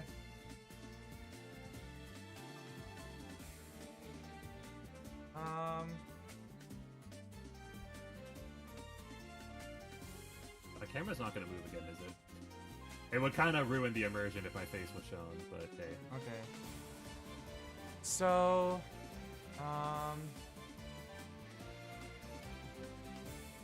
I normal summon Dark Blade in attack position. Okay. And I need to start burning Exceed materials off of your Gachi Gantetsu. So I would declare attack on your Gachi Gantetsu. Alright, so I'll, of course, spend that to negate that. And, no, to prevent it being destroyed, but it had 900 attack, so you take 900 damage. Okay. But it's not That's destroyed. not as bad as earlier, so... Okay. Now, I end my turn. Can cards ever restore life? Is there some effects that do that? There are cards that restore life points, but... Okay. They're probably rare, right? I think Poison of the Old Man does. Oh yeah, it does. You're right. Alright, continue. Your turn. Oh, you're done? Yeah. Okay. So draw phase. There we go. Wait, hold on.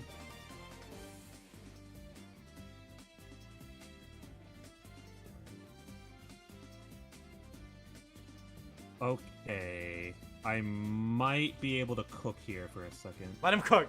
Let him cook, chat. Wait, what does this do again? Okay. Okay, I'm gonna do something crazy here. Watch this. I'm gonna normal summon Gunbara Knight, because that's a level 4. And I will finally play this face-down spell card, Harmonic Waves. So target one face-up monster on the field. It becomes level 4 until the end phase. So He's learning! I'm gonna make him level 4. And I am going to overlay these two to summon number 39, Utopia. He's learning! Yay! Okay, so actually, do I want to summon this guy as? Oh wait, can I? Okay, yeah, summon. I'll put him in attack position. Hang on. You can switch I'll him. put him in attack position. Do I want to switch Gachi Gachi to defense position? That's up to you. How much attack does that card have? 1800. 1800. Oh wait, this guy gets 200 defense because of his effect. I still have 1 token left. So you know, I'll switch him to defense position. I'll keep him defensed up. And so this guy, so Utopia is getting 200 attack from Gachi Gachi Kentetsu, and he's getting 200 from that card. So he goes from, so his attack right now is 2,900. So I think I'm gonna go ahead and attack your monster there. Yeah, right. I'll attack your monster there. I activate my trap card. Oh no! Magical hats! What does that do? Oh, you'll see. I will choose let's see here. Man, 2 non-monster cards in my hand from my deck. 2 non-monster cards? Non-monster cards. And 1 monster you control. Now you do this. Switch them around. It's the hat game where you swap around the cards. Oh my god, there ain't no way. So... Alright, now the 2 other monsters. Now you have to guess which one is the right one and attack it. Wait, what? For the rest of the battle phase, I chose 2 non-monster cards, so they can be spell or trap cards, and they're both treated as normal monsters with 0 attack and defense. So basically, now you have to guess which one is the actual Darkblade. My man brought RNG into this game? We're playing Yu-Gi-Oh, not Mario Party, man! Don't worry, the non-monster cards will go to the graveyard once the This man pulled a gotcha on me! I'll read you. Want me to read you the effect exactly? Yeah, sure. Okay, so during the opponent's battle phase, choose 2 non-monster cards you control from your deck and 1 monster you control. Shuffle those 3 cards and set them on the field in defense position. The 2 cards chosen from your deck are treated as normal monsters, attack and defense 0, and you are destroyed at the end of the battle phase. Okay, so now I literally just have to guess. I put Darkblade under a hat, shuffled it around. Now you have to guess which one is the real one. Oh god, chat, what do you think it is? Lewd, what do you chat? think Which one is the real Darkblade? Even I don't know. I didn't look at it, so I actually don't know which one's the real one. I am putting all of my faith in chat right now. Chat, which one is the real Which one is the real one? It's mainly Lewd. I'm counting on you. Is anyone listening? I hope someone. We'll give it 10 seconds. 9, 8, 7, 5, 4, 3, 2, 1. All okay, right. You know what? Listen, I never miss these. You can roll a dice if you want. Left. I'm going left. Okay, this one or this one? Yeah, that one. Yeah, I'm going with that one. Yes. Okay. Did I choose right? Ah, it's a trap card. God damn it. Damn. I actually don't know which one it is. Okay, now I know. Wait, do I pick again? No, you don't. It's because I'm just asking you which one do you want to attack. Oh, okay, yeah. Yeah. So I was not looking at the other ones. I was curious which one it was, but Well, that sucks. So I guess that's it for my battle phase, huh? Yeah. And camp. Hi, Millie. Yeah. That's it. Okay. Hi, Millie. These are my hands. Anything else for your turn? And y'all do the. All right, hold on, Lance. Do the thing. All right, wait, hold on. Wait, the thing. The heart. Millie wants to see the heart. All right, put it to the top. Other hand. Other hand. Oh. No! The chick! Alright, fine, we're doing it. I got confused. Hang on. I did it with me. Here we go. Okay. There we go. Lance, you're not doing it right. Wait, which way is it? Is it forward? It's towards your camera. Oh, towards the. Here, okay. We'll do that. There, perfect. Does that work? Good enough. That's the best you're gonna get, Millie. Okay. Alright. Okay. Millie, you should have been here earlier. This man actually pulled a hat trick on me. I did. You're a thief, not a magician, man. I mean, Kaito Kid was a Phantom Thief and a magician. Alright, that's also fair. has top hats, so I needed to play it. Okay. Alright. Well, Utopia's fine. You're still in defense position. Hang on, what did these do again? You know what? I'm gonna... Wait, hang on. Okay, I'm gonna play this spell card. Swords of Revealing Light. Ooh! So for 3 turns, yeah, I can't attack. Flip all monsters your Oh, so this is your main phase too, right? Yeah, this is my main phase. In which case, this goes to the graveyard. Yeah, so I flip all monsters your opponent controls face up. The card remains on the field for 3 of your opponent's turns. While this card is face up, monsters your opponent's control cannot declare an attack. Yep, so I can't declare attack while that card's on the field. Okay, and I'll go ahead and I'll end it there. Alright. I draw. Ooh. I have 1 card and he has 6. That actually isn't really good. This isn't really good hand.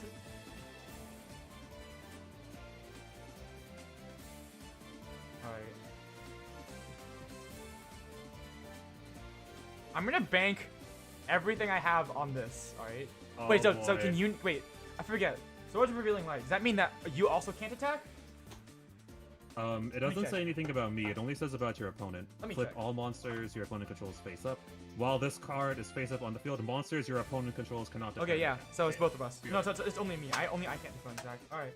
Yeah. I'm gonna bank everything I have on this. All right. I tribute summon. I tribute Darkblade to tribute summon. Trance the Magic Swordsman. What is now, I activate Spellbook of Knowledge. I can send 1 spellcaster monster I control to the graveyard. Draw 2 cards. Oh. Okay. Okay. He's cooking. And I can't do anything else, so I end my turn. Okay. So let me draw. Let's see. Oh boy. Wait, you have no. I'm the one on the creatures, bottom. Lance is the one on the top. Yeah, you have no monsters right now, right? Yeah, I don't have any monsters. Oh boy. I banked everything on being able to survive next turn. All right. In that case, I am going to activate this trap card. So this one, reinforced space. Wait, actually, first I'm gonna flip this guy up. In this main phase, I'm gonna flip him up. Each face-up exists monster you control gains 300 attack for each exists material attached to it until end phase. So, and then I'm also gonna normal summon Gene Warped Warwolf in Wait, what does reinforced space do again? Actually, I'll just look it up. It's fine. Continue with your turn. Yeah. Happy Pride Month. Hello. Hi everyone. So that's my actual phone. I shouldn't show that. So, let's see. So okay. In that case, I'm gonna go all in on attack. So, let's see. Utopia has 2,500. It gets 200 from Gachi. It gets 200 from Gachi. If I don't do anything, then I'm actually dead this turn. Yeah. Wait, hold on. It gets. So that's 2,200, 2,700. That's together. That's 49. And then Guntetsu has. He has 700 because of 900. So yeah, I'll live. Yeah. I'll live. Oh, no, wait, hold on. I want to make sure I'm calculating this right. This guy. 900. So that should be 5,800 attack. Yeah, he has 2,500. Gachi has 500. Wolf has 200. So all of them are getting 200 because of Gachi. Oh, they all get 300 as well. Okay. And then, yeah, since they're face up. Also, please, once reinforced space resolves, you have to send to the graveyard. Once reinforced. Oh, right. And then also, everyone's getting 200 from the Banner of Courage. Yeah, and and both those gain 300 attacks. So that total, if you attack me with all of those, that would be 3,000, 52, and 1,000, right? Oh, no, wait, no. Actually, Tetsuya has. Oh no, sorry, no. So, oh no, so 27, 29, 32. 20, okay, so that's 32, 54, and then Gachi Tetsu is gaining 700 attack points, so 1,200. Yeah, that would put me over. That would do 6,500. I have 6,300 right now. No way! All right. Well, I activate my counter trap card. Negate attack. Wait, what? Negate attack negates your monster's attack and immediately ends the battle phase. What the? So I live one more turn. You gave me hope just to take it all away, man. That's to be fair, cruel. I still can't attack the next turn. That's fair, but now you can play a defense monster and you'll easily survive, or you'll something or other. Okay.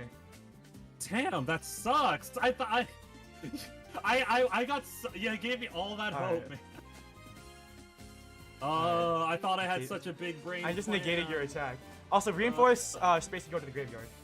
Oh, right. Okay. Anything else for your turn? Well, with your main phase 2? Wait, what does this do again? Wait, hang on. What does this do again?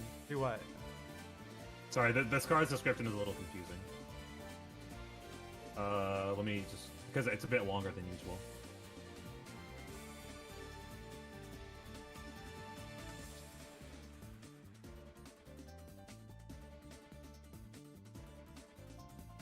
I'm just not gonna play this. This card seems kind of bad, unless I'm... Alright. Okay, no, I'll end it there. Wait, was that... Is this your second turn after this card? This is my second turn, yeah. Okay. Alright, I draw. Okay, let's see what I got in my deck. Got negate attack. I can't believe that. Man literally said no.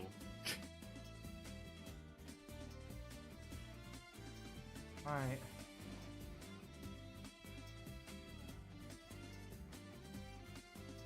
Okay, I normal summon Summoner Monk. I activate Summoner Monk's effect. Oh, it says change it. Okay, so when I normal summon it, it changes itself to defense position. I can discard one spell. Wait, maybe I shouldn't do that. Fuck it. I'll discard one spell, and I can add... No, I can special summon one level 4 monster from my deck.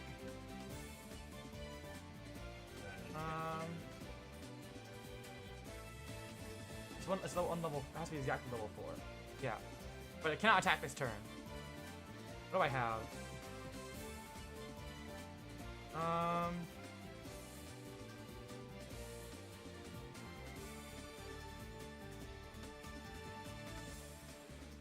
I like how you hyped it up like you're banking everything on surviving the next turn when you knew you could have regardless. Yeah. Well, so I have to survive the next turn as well. I will special summon. Wait. It has to be. Okay. I will special summon Big Shield Gardna in defense position. Wait. Ooh.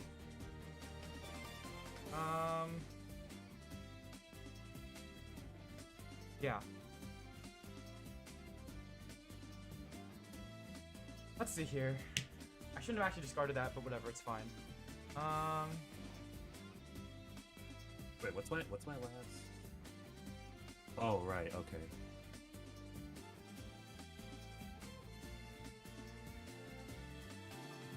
Alright. I'm literally banking at my survival right now. Everything on RNG right now. What do you mean RNG? Alright. There's no way. I overlay Big Shield Gardner and Summoner Monk to XC summon. Time Thief Redoer. What does he do? Right now he has 2,400 attack points. He doesn't do anything right now, but I will end my turn. You'll see what he does real quick. Is there an effect of like when he's Actually, I should put this in defense position. I sometimes put defense position in my turn. All right, go. Okay. All right, you put him in defense position. Okay. All right. Now, during the standby phase, so not for your draw phase, Time Thief Redoer steals the top card of your deck and adds it to himself as overlay material. So if you could please give me your top card, give me the top card of your deck. You gotta be fucking kidding me. This is such a. This is okay, annoying. well, so the card that I just drew. No, it's the card after that. So you can have that card. Oh. Okay. This is the card after that. Okay. So could you please show me what it is? That'd be this card. Mirror Force. Mirror Force. All right. So just put it off screen and pretend I have Mirror Force. Overlay on. Okay. We'll just do this. All right. I'll put this card underneath him for that. So he's literally a vampire. He's designed to drain your deck. He's a time thief, but okay. A time thief. Time Thief Redoer. That sounds cool, honestly. That's gonna happen every turn, right? Yes. Okay.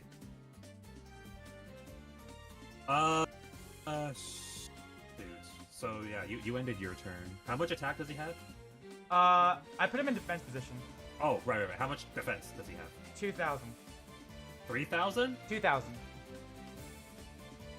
Oh, that's so much.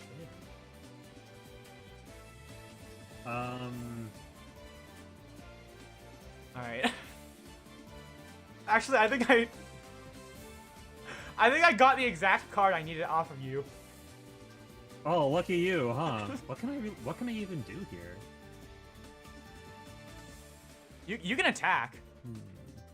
I could, but you have so much defense, it won't really do much.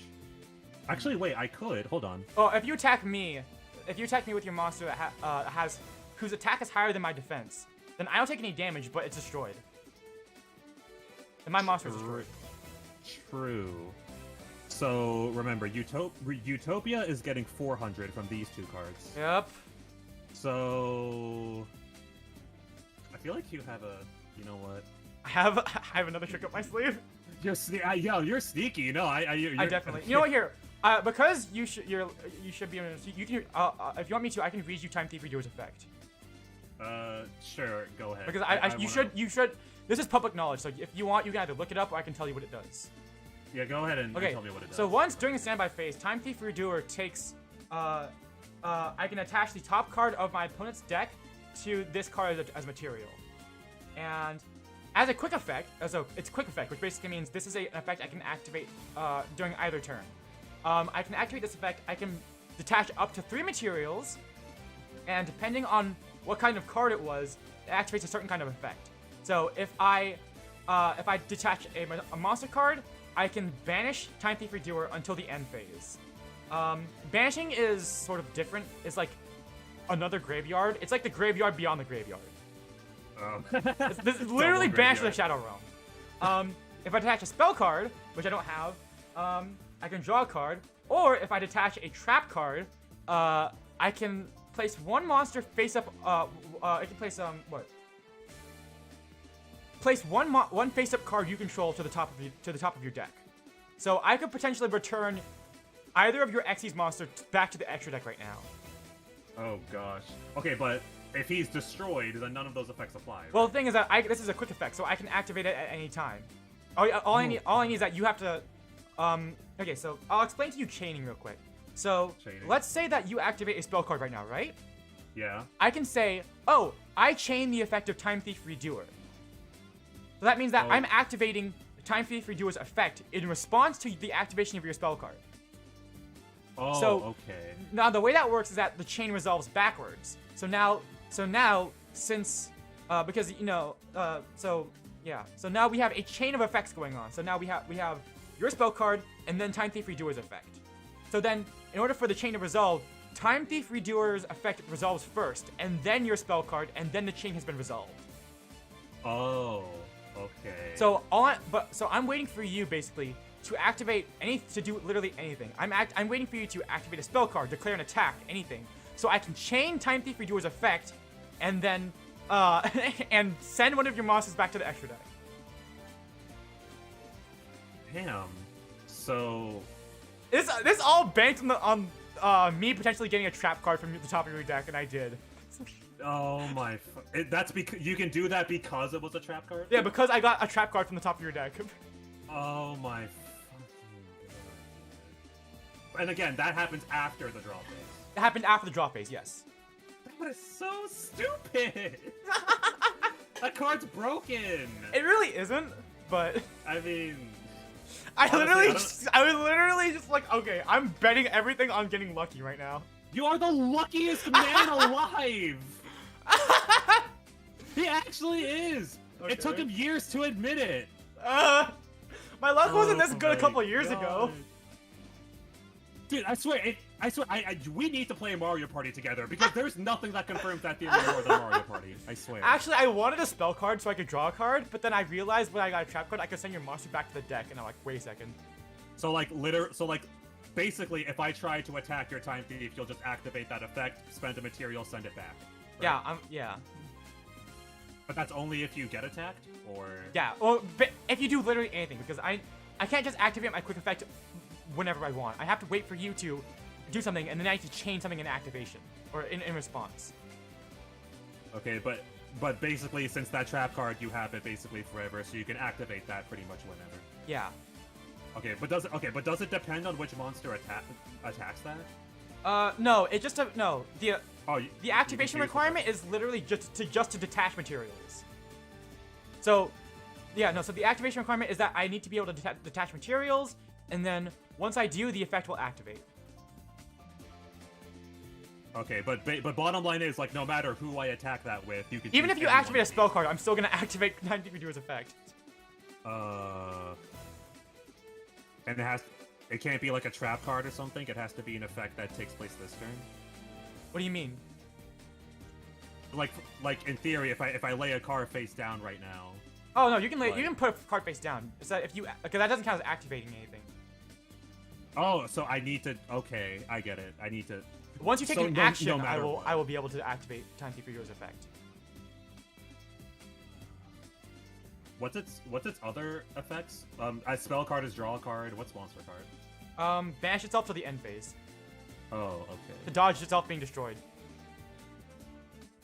That does mean that if I do banish it, banish it, then I will be open to direct attacks. At least for now, until you play another one. But that's... How much attack does he have again? 2,400, but his attack doesn't matter right now because I have him in defense position. Okay. Hang on, do I have anything in... I don't think so. Maybe I shouldn't have brought out Time Thief Redoer for your first duel. No, it's funny. That's the thing about card games, is getting surprised. I just got lucky? Yeah, I'm not surprised. Freaking pulling Bronya on 30 pity. Bronya? I don't even have Bronya. Or whatever that character was. Really has Bronya.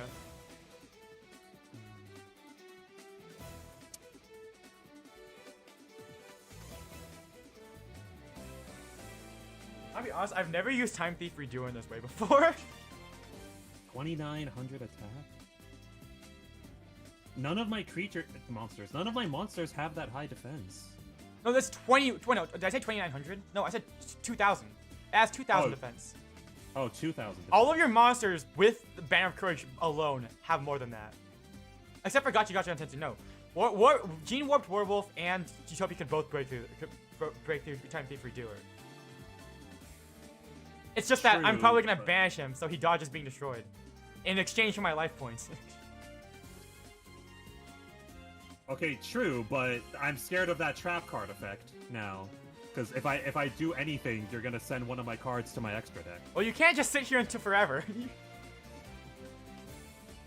Dude, and I can't play this. I can't. Don't worry, I'm gonna send Utopia back to the deck. So technically, if you have 2 level 4 monsters out on the field again, you could resummon it. Oh my god, you know, I'm gonna play this card face down, and then I'm gonna, I'm gonna...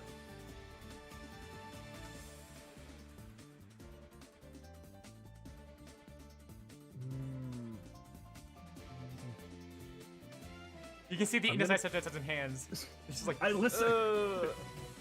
No, you really hit me with that caveat now. Yeah, I put you in a tight spot. You really did. The thing is that after this, I still have one more turn where I can't attack. So it's not like I'm breaking through your defenses. This is more of a temporary, I need to live thing. Sure. Wait, how much defense does he have again? 2,000. 3,000. 2,000. 2,000, sorry. That's so much. Both Gene Warp Werewolf and Utopia have more than that. Okay, well, he's in defense position, so he can't attack. Well, Yeah. actually, no, he can. Oh, I cannot. No, I meant until I meant you can the next phase if you switch it. But, Yeah. do I want to? This is a really hard decision. If I really don't want, I'm gonna switch. If you really want, I actually no. Even if you say I end my turn, I still have a chance to activate his effect. Wait, what, Because really? I can activate the effect when you take an action, but I can also activate it at the end of a phase. So if you say I end the main phase, I mean I can say at the end of the main phase I want to activate his effect. This is. Well, I'll explain later a little bit more about quick effects, but yeah. Okay, let's just face it. There is no timeline where you don't send Utopia back. So I'm gonna put Gachi Gachi in the defense position here, All right. and I'm gonna.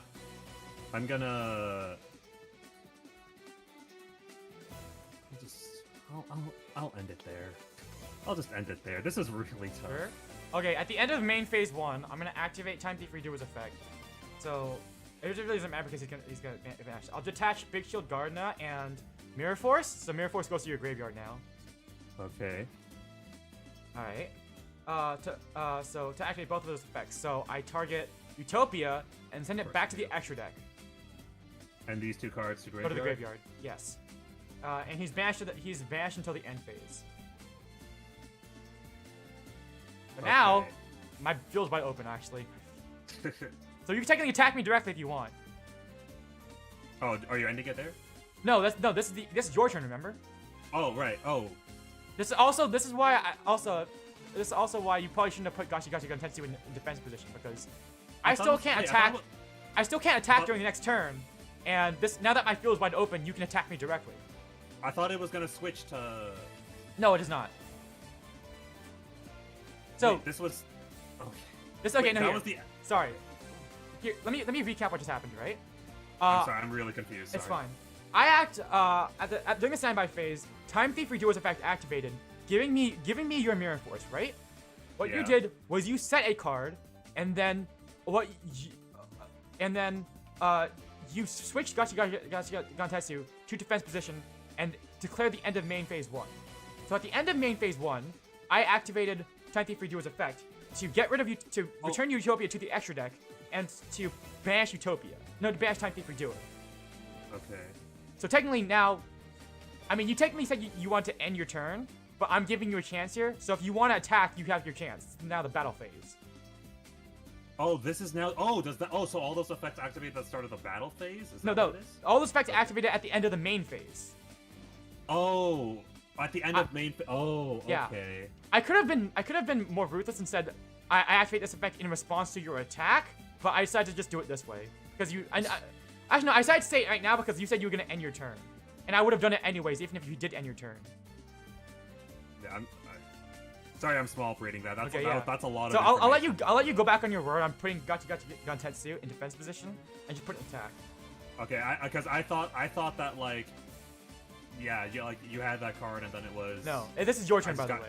Don't worry, this happens all the time when the turn is super long and people forget what happened.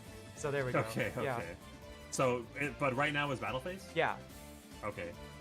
So, yeah, I guess since you are wide open, I'll just So I believe I take 24 and. Yeah, he's getting 400 from this effect and Banner of Courage. So 900. And so right now I'm at 3,000. Yeah, so actually both of these guys are getting 400 because of this effect. I figured. So yeah, I already did the math. All right. Okay. Anything else you want to do with your turn?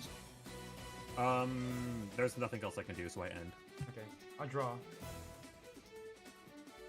Oh yeah, during the end phase, Time Thief for Druid comes back. And during the next standby phase, I'll also take the next top card of your deck. I hate that so much. All right. So what is the top card of your deck? Oh wait. Isn't it? Wait, it's your turn though, right? It says once per turn during the standby phase. So it just means that during each standby phase. So I do it during your standby phase, now during my standby phase. Oh my god. Okay. What card is it? So it's a monster card. Can I see what it is? Sorry. Oh, sorry. Yeah. Shine Knight. Shine Knight. Okay. It's a level. Yeah. Okay. I'll just put him at the bottom of this. All right. I'll put that off to the side. All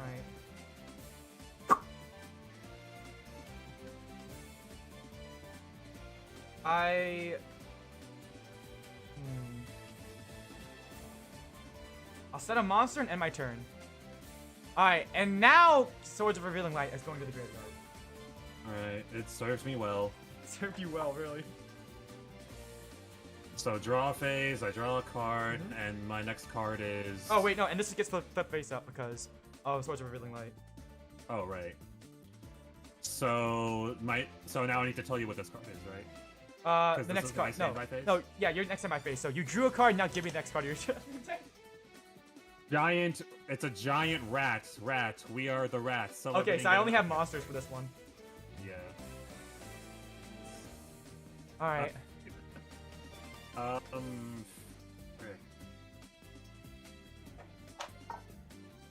What does this do again? Okay, so by the way, the monster that was flipped face up is Aquamador that I set. It has 2,000 defense. Oh, 2,000 defense? Okay, so those are both in defense position right now. Yep. So they both have 2,000.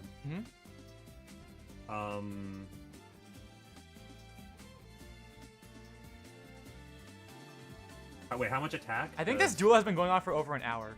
It's okay. Confused. Normal duel. That's like a. I think a lot of duels I used to play with like about an hour, so it's fine. Wait, how much defense does your other card have? 2,000 for both of them. Okay, 2,000 for both. Wait, what's the attack stat? On 1,200, 2,400. Okay, 1,200, 2,400. And Aquamador is a null monster. It has no effect. Okay. 2,400. You cried. You really could have done Uno. Sorry, I didn't. I had this planned out already. All right. Yeah.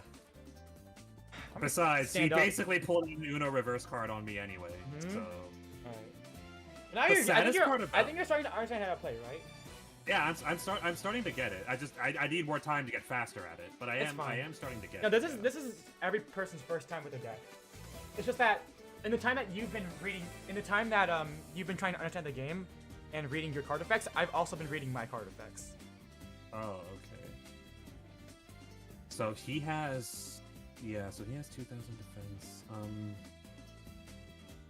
Wait, what do I have again? You're okay. Drawing only one card is kind of brutal, and I kind of needed those creature cards, monster cards. I'm sorry. Okay, I'm going to. Okay. Okay, here's what I'm gonna do. I am going to put Gachi Gachi Gantetsu in defense position. He has 2,000 defense because of the effect. Yeah. So, and I'm going to attack your normal creature card with Gene Warped Warwolf. Who has yeah. He has. Wait, you don't want to attack this one? Wait, no, if I attack that one, you're just gonna banish it, right? I guess technically I could, but then it would. But then your attack would have to be redirected to this guy anyways. Oh, really? Oh. Okay, so here's how it works, right? There's two things I didn't mention to you about the battle phase because it hasn't come up yet. The battle phase happens in two stages: the battle step and the damage step. So the battle step is when you initially declare attacks, right? So you can activate any sort of effect during that time. That's like a trap card, a quick play spell card, a quick effect on a monster. For example, this guy. If during the battle step, the number of monsters on the field changes, then your opponent has the option to redeclare battle. So, for example, if I were to banish Time Thief due to its effect, then your monster's attack, you can either say that I don't want to attack, or I will redirect my attack to a different monster. Because the original target is no longer there. Oh. During the damage, okay, if both players say, okay, yeah, that battle is good, we're going on to damage calculation, you move on to the damage step. During the damage step, you can only play counter trap cards and spell cards, not cards, and card effects that would change the attack of your monster, the attack or defense of your monsters, and nothing else. So I could play a quick play spell card that could make my monster gain 1,000 attack points. But if, for example, that card that made my monster gain 1,000 attack points also required me to, say, send a monster to the graveyard, I can't activate it during the damage step because it changes the number of monsters on the field. I have to activate it during the battle step. So once we go to the damage step, the battle is committed. The battle has to go through. During the battle step, you can if someone activates a card effect and for example I would have banished this, then you can change whether you want to declare attack or not.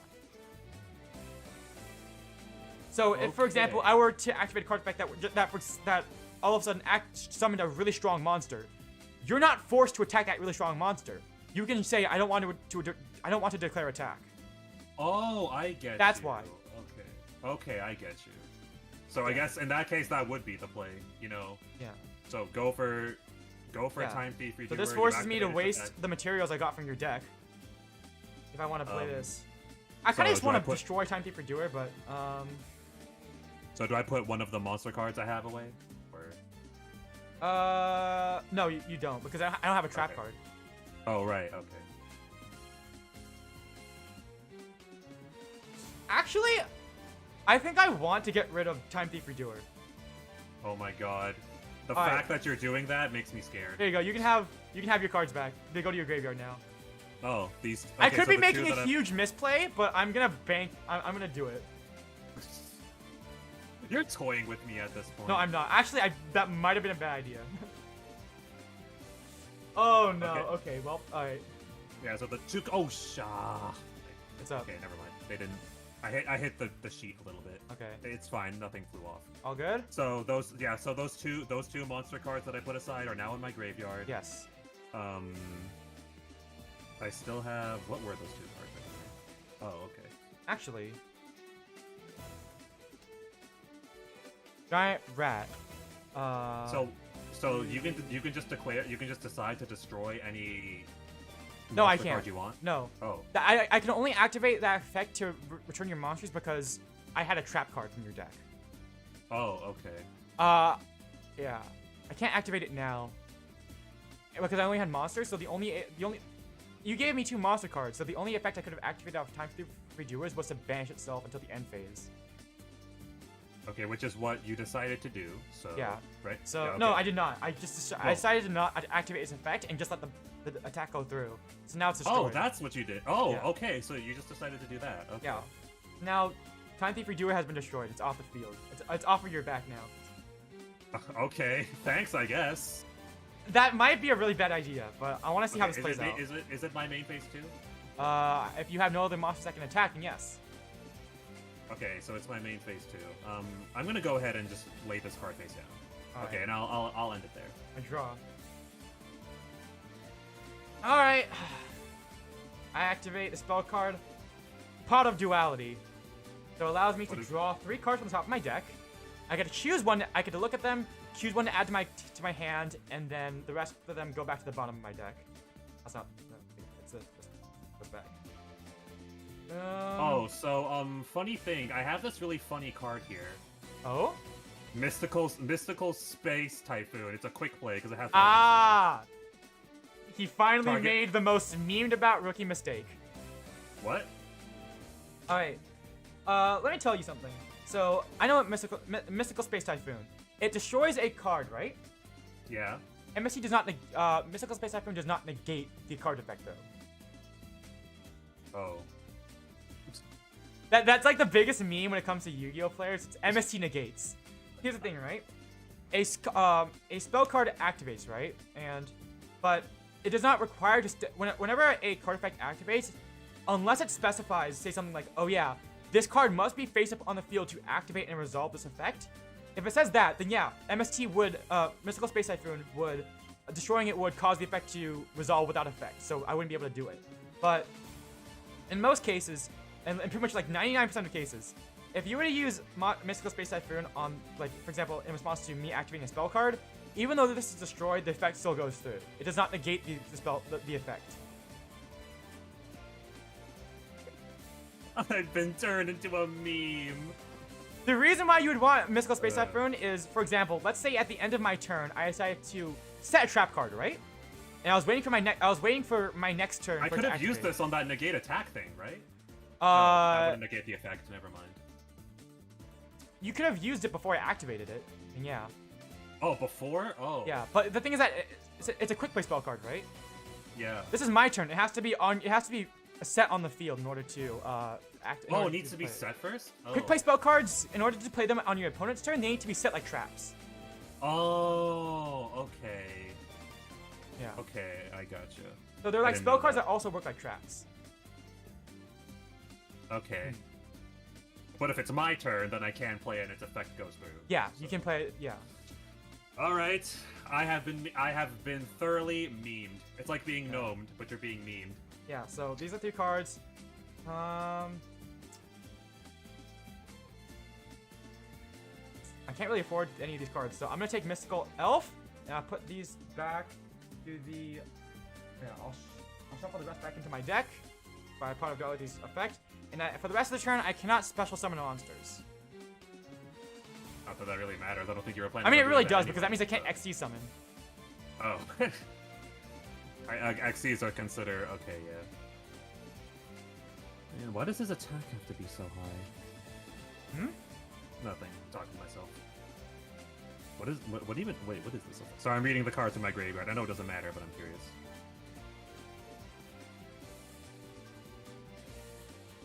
Man, that's such a good one, too.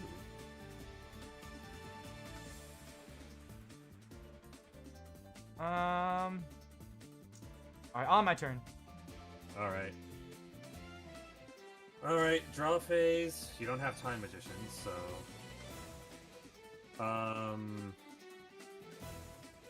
Wait, hang on. Bow, bow, bow. Oh, wait, hold on a second. Hold on, wait a second. I might... Hold on, what are these? Hang on. I need to look through these for a sec. What is this one? What is this one's effect again?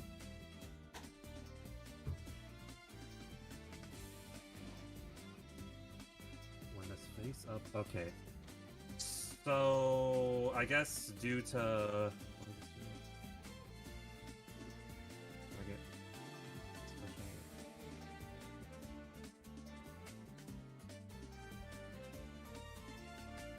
Okay, I hope I don't misplay here, or like do something wrong, but okay. I'm gonna go ahead and normal summon this one, Field Commander Raz. Ooh. So his effect is when this card is normal or special summoned, choose one level 4 or lower warrior type monster from your deck, except for Field Commander Raz, and place it on top of your deck. So setting yourself up next turn. Yeah. So I get to choose I basically get to choose a free level 4 monster, and then for next turn. Mm-hmm. So let me just take a quick look through here. Does it need to? Yeah, it needs to be a warrior type. Mm-hmm. Let's see. That's not that. What do you do again? Oh, it needs to be level 4 as well. Okay, what do you do?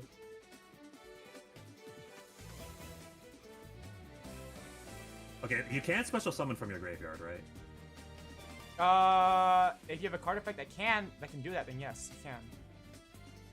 Well, you have... Ooh, okay, that's interesting. Okay, well, I'm gonna go ahead and move this one to the top of my deck. Alright. Alright, so I have that set up.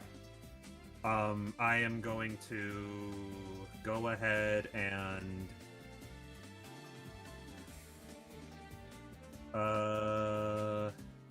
You know what? Yeah. I'm gonna go ahead and play this card, Limit Reverse. This trap card. This is a really weird one. I spent so long trying to understand this. Target one monster with 1,000 or less attack in your graveyard. Special summon it in attack position. I currently only have one monster that is less than. Oh, I have two actually. Never mind.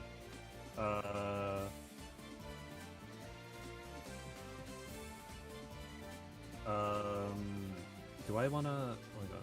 Do I have two or three? Well, I don't know, but point is, I'm gonna go ahead and summon, I'm gonna bring back this one. Who went away right at the start of the game, Vengeful Shinobi. Hello! And, it's weird because of the rest of it. If the target is changed to defense position, destroy it and this card. When this card leaves the field, destroy the target. When the target is destroyed, destroy this card. Okay, so basically what's saying that if, It's also has it's a continuous trap. It's a continuous trap. So if your monster has changed its defense position, or it is destroyed, then Limit Reverse goes to the graveyard, and if Limit Reverse is destroyed, then your monster is also destroyed. So essentially, what's acting right now, it's kind of acting like an equipped card. Oh, okay. You can think of it as being equipped to your monster. There are no equip traps, but there are trap cards and continuous trap cards that either say equip this card to your monster, or treat it as if it, or they basically kind of treat it as if they were equipped. So you can just kind of think of that card as an equip trap. Okay. So now here's what I'm gonna do. Hmm? So, oh wait, can you activate more than one trap card per turn? Yes. Okay. So I'm gonna go ahead and spend I forgot the word for it. XC summon? Yes, I'm going to XC summon Utopia here again by trump spending those two level 4s. And I'm gonna activate this trap card, XZ's effect. When you XZ summon a monster, you can target one card on the field, destroy it. Oh. So that card gets destroyed. I'm gonna switch Gachi Gachi Kantetsu back to attack position. That's game. And is that game? Yeah, that's a game. Because I only have 3,000 life points left. Oh, dang. Alright, good job. Yo, the comeback! Okay. The comeback. Seriously. Dude, you definitely could have won if you kept that time guy on the field, though. Yeah. Definitely. I was betting on pulling a certain card. It's just that... What were you going for now? I'm curious. Mystical Elf, so I could Xyz another monster, but, it's whatever. Holy crap. That was actually really fun. I like that. Alright. So... That was actually... It's been 2.5 hours. It's okay. I remember back in high school, it took me about, a lunch period about 40 minutes. It took us the entire lunch period to go through one game. Yeah, Yu-Gi-Oh! That's when you're knowing what you're doing. Yeah. Well, I mean, I wasn't as good as I am now, but yeah. All right, good job. All right. Thanks. I think you actually you didn't do too bad with the rules. I know I had a lot of trouble with the rules at first, especially because I was the one who had to learn all the rules. Oh, Great Phantom Thief just happened to be at the top of the. Oh no! It's fine. It's fine. I have 2 copies, so. Yeah. Yeah, that was sick. I have won the duel. I guess Curtis is getting sent to the My shadow RNG realm. wasn't good enough. Yeah. You still got. If you want, do you want to do another one, or do you want me to like use my actual deck real quick? It's been 2.5 hours though. I don't know if you need to go do anything. Actually, I kind of do. Sorry. Oh, yeah, that's fine. We can continue this another time. We can continue this another time. We can duel again later. Yeah, off stream. Oh my god, that was awesome. How do you feel? I kind of have the mentality. Like, card games are all about combos. You need to like. I feel like good decks are all dependent on how well the cards combo with one another. At least that's how it is in Magic. You know what? Do you want to do a one more duel real quick? I can show you exactly what I can show you how exactly right you are. Actually, okay, give me like a simulation. Like, give me a scenario. I'll set it up, and then like. You know, let's just duel. This will be over in like 3 turns. Okay, sure, I'm down. All right. As long as it'll be quick, because yeah. Yeah. All right. Well, here I'll use my real deck. Yeah. I'll use my current deck. Use your real deck. All right. I might as well show it off for the stream. I'm gonna get like annihilated into the core of the earth. You're Mario and Luigi, and no, I'm right now. I say 3 of my turns because I don't think I can pull off a 1-turn kill on OTK in this with this deck. But I saw a clip online, someone playing Yu-Gi-Oh! Master Duel. They actually 1-turn summoned Exodia.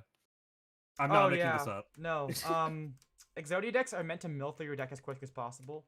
So you can try to get all Exodia pieces as quick as possible. I think I kind of get it now because you can only have 6 cards in your deck, and like Exodia has 5 pieces. Some of the best decks are very they rely on 1-card combos. Basically, you only need this 1 card in order to get off your preferred board. All right, you want me to go first? Shuffle this. Yeah, sure. Go ahead. You can go first. I'll go first. It'll give you time to shuffle my deck. All right, I'll show off my deck for this. I'll show off my signature deck.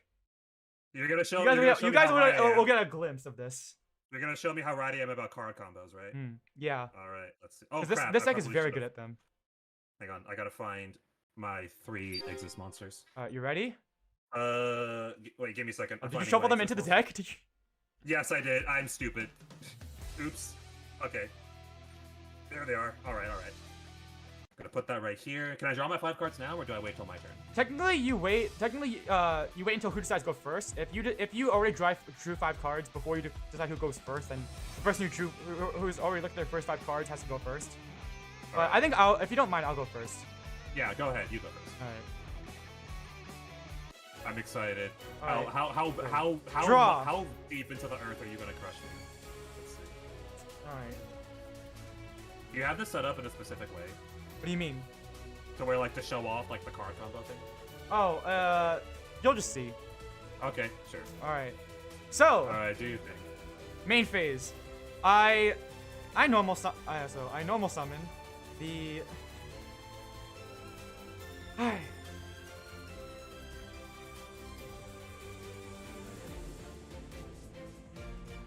I normal summon the... Okay. Well, I guess let's see what my deck is now. The fact that you're smirking and giggling. No, it's fine. I'm thinking about. Do I want to make this dramatic? like. Yeah, sure. Go ahead. Why not? Okay. Well, say hi to the. Virtual YouTuber Live Twin Kisakil. What? This is the VTuber deck, as everyone calls it. What? What now, is that? Live Twin Kisakil's effect activates when I summon one of my Live Twins, one of the Live Twin virtual idols. By themselves with no other monsters in the field, they summon their other twin to the field in my deck. So I special summon Live Twin Leela. Say hi to the virtual idol duo Kisakil and Leela. I'm getting crushed by VTubers? What is this? You have to watch why I picked out this deck, right? Yeah. Now, I send Kisakil and Leela to the graveyard to set the Link arrows, and Link summon Kisakil's real-life counterpart, the Phantom Thief, Evil Twin Kisakil. What? So, this deck, everyone knows this deck as the VTuber deck, because, you know, the main monsters are VTubers. But, their real-life counterparts are Phantom Thieves. What? And now, let me explain what Link summoning is. As you can see, I haven't placed my Link monster in one of the 5 monster zones. I placed it up here. As you can see on my duel mat, there are these 2 extra zones right here, right? Yeah. In addition to the 5 main monster zones, you have 2 extra monster zones. When you claim one of them, the other one goes to your opponent. As the name implies, extra monster zones are meant for extra deck monsters. So, any extra deck monster can be summoned to the extra deck zone from the extra deck. The reason why these exist are specifically for Link monsters. As you can see on my Link monster, there are 2 Link arrows right here, right? So, an arrow right here and an arrow right here. Unlike your Xyz monsters, which can be summoned to any of the main monster zones as well as the extra deck zone, Link monsters can only be summoned to the extra deck zone or to a zone a link monster points to. So since Kisakil has a link arrow pointing down, I can summon a link monster to this zone. Also, as you can see, the way you link summon is by sending the prerequisite link materials from the field to the graveyard. As you can see, Kisakil has two link arrows, right? Which means it has a link rating of 2. As a link rating of 2. That means that I need two link materials in order to summon this card. Oh. Additionally, link monsters can be treated as link materials, and if I wanted to treat them as link materials, they can either be treated as a link material, the number of link materials equal to their rating, or one link material. So right now, Kisakil is a Link 2 monster. It can be treated as a Link 2 material or a Link 1 material. Or one Link material or 2 Link materials. Oh my god. The trade-off is that Link monsters are really flexible, and they're probably the most common type of extra deck monster at this point because they're really splashable. But they tend to be low-powered. As seen, that took me 2 monsters to summon. But unlike your Utopia, which has 2,500 attack points, this only has 1,100, which is less than your Speedbird from earlier. But Evil Twin Kisakil's effect activates. During my main phase, if I don't control a Leela monster, Kisakil can summon a Leela monster from my graveyard. So I will use it to special summon Leela back from the graveyard. Now, treating Kisakil as one link material and Leela as a link material, I use them to set the link arrows for Leela's real-life counterpart, the Phantom Thief Evil Twin Leela. What the? And now, I will use Evil Twin Leela's effect to special summon Kisakil back from the graveyard. And by the way, extra deck monsters, link monsters, can only be special summoned to extra monster zones or to zones link monster points to. If you're special summoning from the extra deck, but if you're summoning from anywhere else, including the graveyard, you can place them anywhere you want. This is literally that episode of Pro CD where it's like when you have a really good turn in a card game. Yup. This is literally that. Is your main phase done yet? It's not. I activate Kisakil's effect. When Evil Twin Kisakil is special summoned from the graveyard while I control Leela monster, I get to draw a card. So if I special summon this while her twin's on the field, I get an extra card to my hand. So now I did all of that, and I still have 5 cards in my hand. I didn't lose any card advantage. I can't believe that. Now, I activate this normal spell, Secret Password.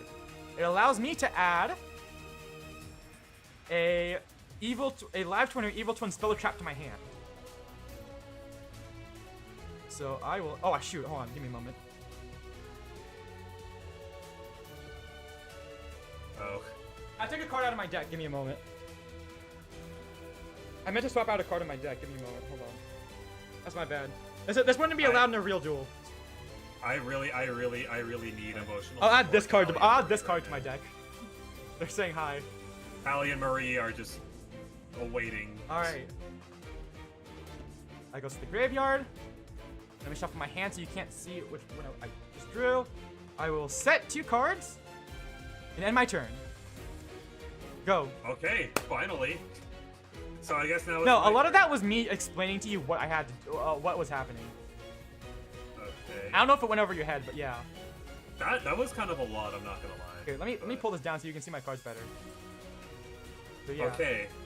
Evil Twin Leela and Evil Twin Kisakil, the VTuber Phantom Thief duo. Do you see why I play this deck now?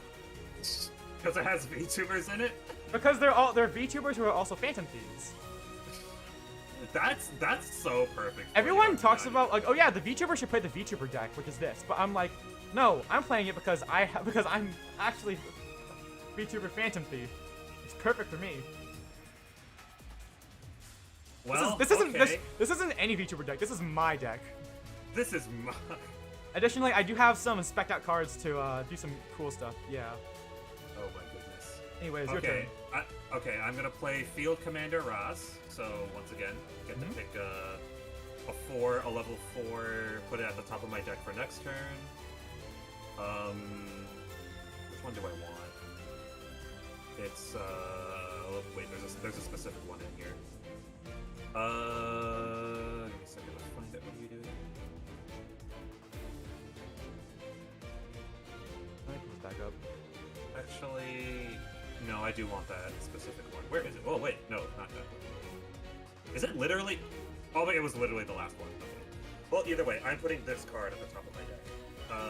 So there. Let me make sure it's the right one. Yep. So that's for next turn. I am going to play this card face down. Can I even attack without getting destroyed? Both of these have 1,100 attack points. You know, I just want to see what happened. I'll attack the Link monster that you have with. They're both Link monsters. Oh, sorry. I'll attack the one in your expert deck zone. So Leela? Yeah. How much attack does Field Commander Roz have? 1,600. How would it happen? Oh, okay. So you take I take 500. Okay. So main phase 2. There's nothing else I want to do, so I'll end my turn. All right. During the end of your main phase 2. Yeah. Yeah. I'll activate Kisekiel's effect to special summon Leela back to the field. And now what the Leela's hell? So basically, the way this works is that they are a duo of sisters, right? And Immortal twins. yeah, and as long as I have one on the field, you can bring back the other. So you have to get rid of both of them at the same time. Oh my god! These are like real Phantom Thieves. They're low powered, but they make up for it with some pretty cool card effects. And now since Leela is special summoned from the graveyard, while I control Kisekiel, I could destroy one of your cards. What? Say goodbye to your face down. You want to see what it is? What it was? Sure. Okay. It was Dust Tornado. Ah, I see. That's why I got rid of it. Wait. So wait, when can you do that? Is it when she's special summoned? You can do that? Yeah. When I special summon, when they're special summoned to the field while I control the other one. So since Leela was special summoned by Kisekiel's effect. No, okay. So they have two effects. They have an effect when they're special summoned to the field while the other one is on the field, and they also have an effect to special summon the other one from the graveyard. Oh my god! What? I also activate my continuous trap. Evil Twin, GG easy. No way it's called that. It's called that. It's literally called that. That's fucking brilliant. See? I love that. It's called that. And I activate Not... I'll activate the effect now. I'll tribute Kisekiel to add Kisekiel's attack to Leela for the rest of the turn. Not that it really matters, but I'm gonna do it anyways. Just so Kisekiel's in the graveyard. So my turn. I draw. All right. Now I activate Leela's effect to special summon Kisekiel back to the field. And now Kisekiel lets me draw another card. They don't die. They're literally immortal. So the way this works is that because Leela when Leela can take away a card from you, and Kisekiel can give a card to me. Essentially, the way this loop works is that I'm continually taking card advantage from you and giving it back to me as a drawn card. I'm literally stealing card advantage from you. But like, it doesn't matter like who I attack because you have to get rid of both of them at the same time. Okay, I should specify the effect to return the other one from the graveyard is it is a quick effect, so I can activate it on your turn. But I can only do it during the main phase. So if you were to battle both of them at the same time and take them out at the same time, then they're gone. Okay. All right. But bottom line is, no matter what, if you only beat one, you get to bring back the other. And yes. Which essentially means every turn you get to choose a card of mine to destroy. Yep. Or to give myself another card. To draw a card. Oh, you can choose either? Yeah. Oh my god. No, because Kisekiel lets me draw a card and Leela lets me destroy a card. So it depends on which one I bring back. In which case, I should do that right now. I activate GG Easy's effect to tribute Leela, and to gain and to make Kisekiel gain the attack of Leela. So now it's at 2,200 attack points. And now I activate Kisekiel's effect to special summon Leela back to the field and destroy your Field Commander Roz. Okay. Fair. Now I will normal summon Live Twin Leela, and because I control a Leela monster, I can special summon Live Twin Kisakil Frost's attack to the field. A special summon to the field from my hand. This is Kisakil. By the way, this is Kisakil's. Like I said, Kisakil was a VTuber. This is Kisakil's Christmas outfit. That's adorable. It is. All right. What attack do we have together? So that's 3 cards in attack position right now. Wait, is this still your main phase? Yes. Okay. This is before the battle phase even began. Oh my god. Alright. You know what? I have to make this quick, don't I? Make it quick, please. Right. I want to see how fast. Alright. Oh,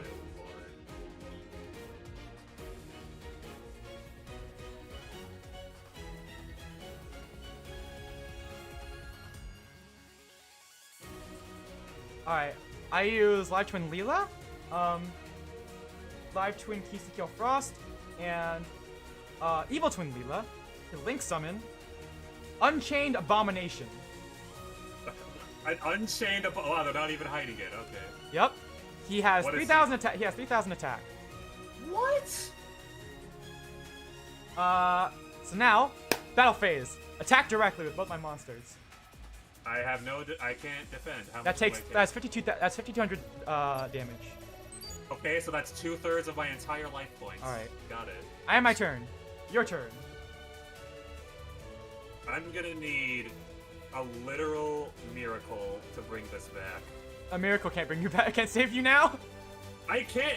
I was setting myself But up. no, for don't next worry. turn, This is an actual competitive deck. Like this is a deck I made to be actual to beat high level players. This is not I was at your setting level at all. myself up for next turn, and I. But was as you can getting see, complete- that was a 1-card combo. I'll explain this deck a little bit later for you. Okay, well I'm gonna summon Trident Knight. His effect, normal summon Trident Warrior. His effect is that he lets me special summon 1 level 3 monster from. Wait. Oh, I fucked up. It's from my hand, not my deck. Oops. Never mind. I can't take advantage of that. All right. But.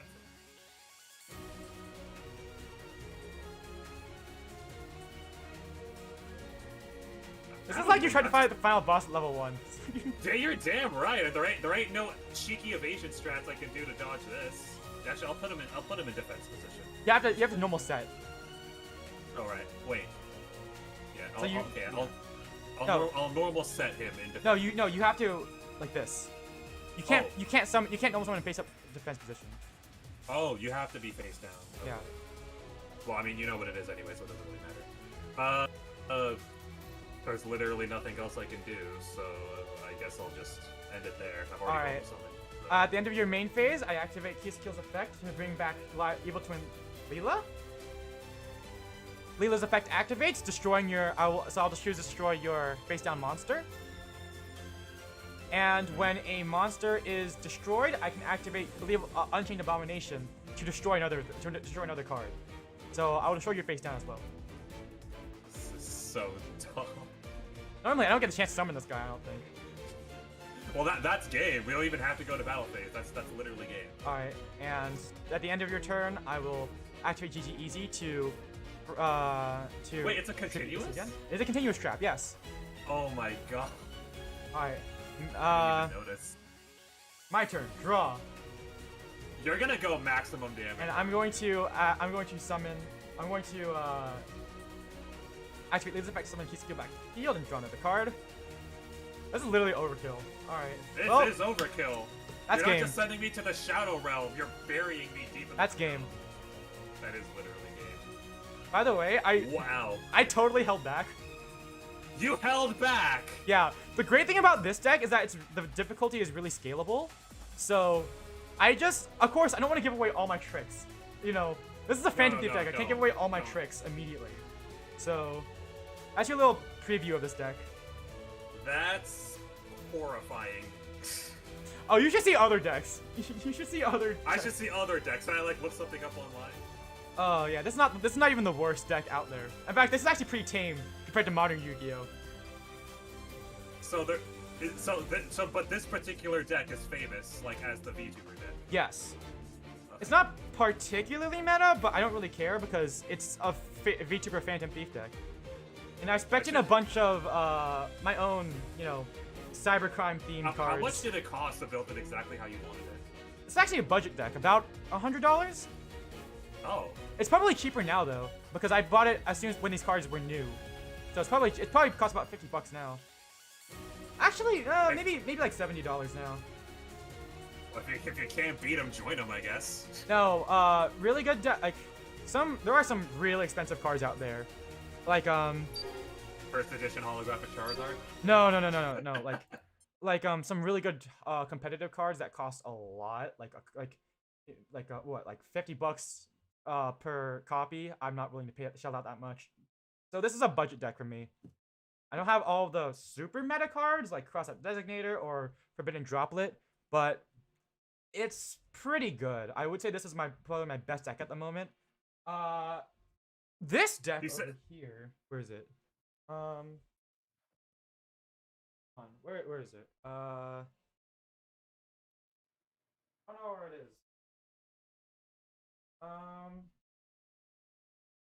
Here it is. This deck over here was probably the best deck I ever made. It was, in fact, so good that I actively made it worse because I wasn't having fun with how strong it was. Jeez, oh. You're like the only person I know who would ever do that. Granted, I'm actually not the best duelist in terms of my friend group. Oh my god. Well, the thing is that I tend to get, there's a certain card effect that tends to lock me out of, that tends to make me lose duels. Oh, actually, let me just... There we go, okay. If we're wrapping up, do you want to go to a chatting screen? I don't really have my chatting screen set up. Give me a moment. Oh, okay. Alright, let me get my chatting screen real quick. Well, I know what I'm talking to my therapist about later. We can, I'll... Doc, you're never gonna believe this! I was slaughtered by VTuber Phantom Thieves! The therapist is like, right, I don't believe you. Of course I would be the end of you. I'm kidding. Hold on, give me a moment. Let me, pop out chat. I need emotion. Yeah, now you guys can fully appreciate. Don't worry, that was support Callie and Marie. Yeah, basically there's a joke about modern Yu-Gi-Oh where it's how do you play modern Yu-Gi-Oh? Oh yeah, just don't let your opponent play the game. Just don't. I actually don't play like that, so I like to let my opponent actually do stuff, so I don't play like a complete lockdown deck. Professionals have standards, right? Yeah. I'm flexing my amiibo. But yeah, switch back to my chat screen. Yeah, that was indeed Yu-Gi-Oh. No, we have a long way to go before we get you to I can imagine. Yeah. You know what's really funny? Like the way that you destroyed me right there. My brother actually did something really similar to me when he was getting me into Magic. He used this extremely powerful deck that he made himself. It was I don't know if you know much about Magic, but like it was an entire like black deck designed around vampires and lifesteal, and like he would just drain all of your life, and it would bring him up to like so much life to the point where it was like so hard to chip it down, and you just get it down. Yeah, no, actually, compared to modern Yu-Gi-Oh, my deck is actually relatively weak. I don't know, I mean, as a casual looking in, No, like, there has been a ton of power creep recently, so, as there usually is with board games. yeah, but, it's not that power, it's just extremely consistent. Oh, That's the most important thing. So let me show you real quick. If I were to go back to that screen, if I were to go back to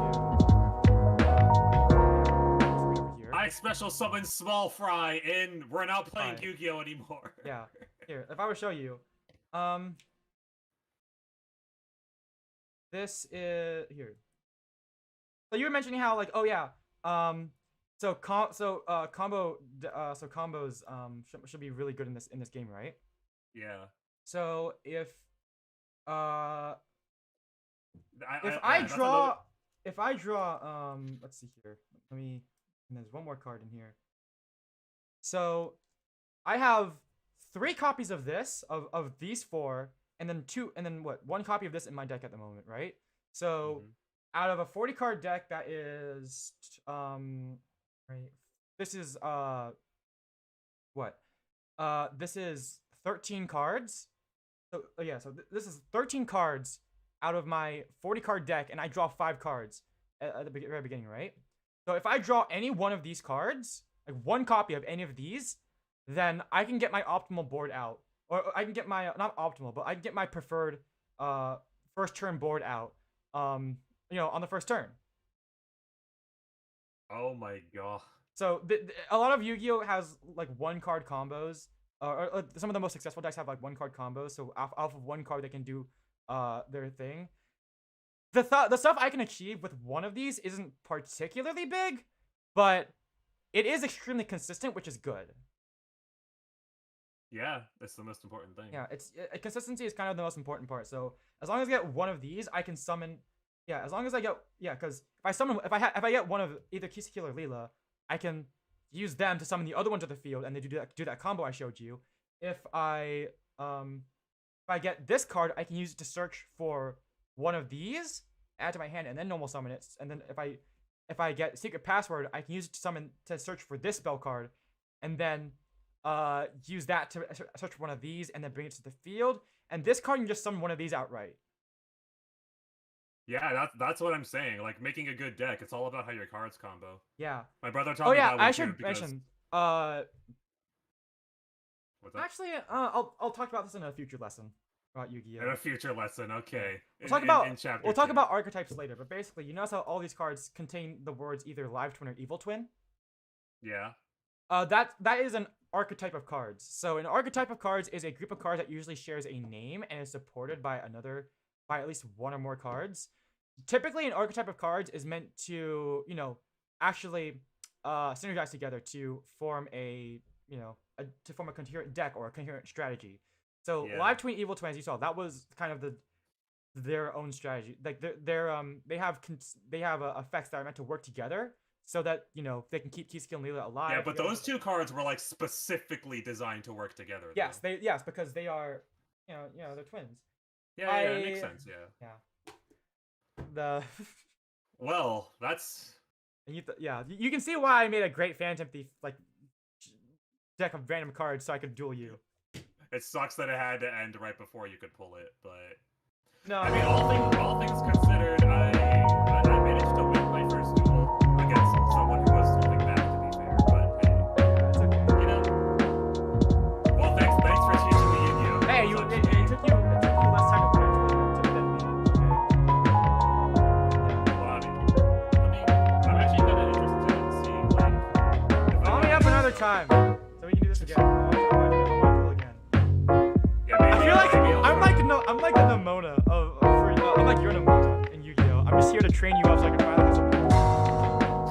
Hey, I'm down to learn the other archetypes too. We'll figure out. Oh, there's like tons of different archetypes.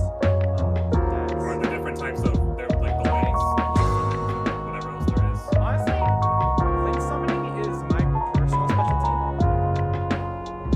Okay, so here, you know what? Here, before we go, I'm gonna tell you a story. Go ahead. So, link monsters are the most recent type of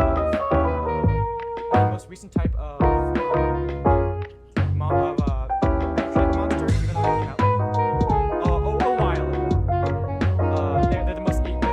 They're technically the most recent type of summoning method. They came out back when I was maybe a year in high school, so probably 5.5 years ago. I think it was 2017. But as you can see,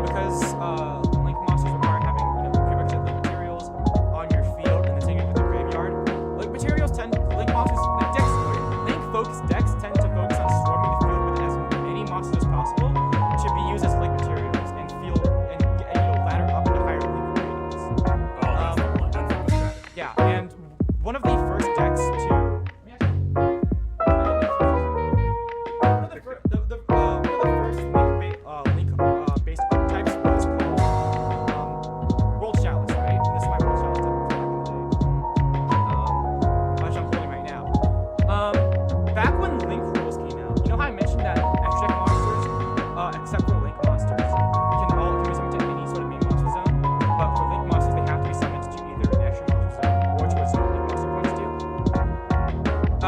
During the link era, or basically when the Yu-Gi-Oh anime starring link monsters was airing, the Yu-Gi-Oh master rules changed, so all extra deck monsters could only be summoned through the help of link monsters. So you couldn't summon extra deck monsters to the main monster zone. You had to summon them either to extra monster zones or to zones link monsters pointed to. So the reason why link monsters are so common because during that era, basically every archetype had to get their own custom link monster printed for their archetype.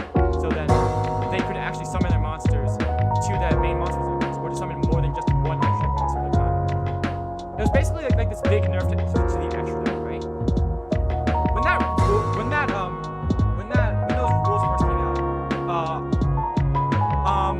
all of my friends used extra deck based decks, and they were like, ugh, link decks kind of, you don't really like them. So, and plus there's not enough link monsters right now for us to actually, play our decks the way we have them right now. New decks. So we're just gonna like not use the rules at the moment. I was the only one who wasn't really affected because my deck at the time did not really have any extra deck at all. All of my boss monsters and everything were all contained in my main deck. So I basically had no extra deck. I was not affected. But I was like, hey, I want to build a new deck, right? And maybe let's try out links. I don't know. Why don't we try out link monsters?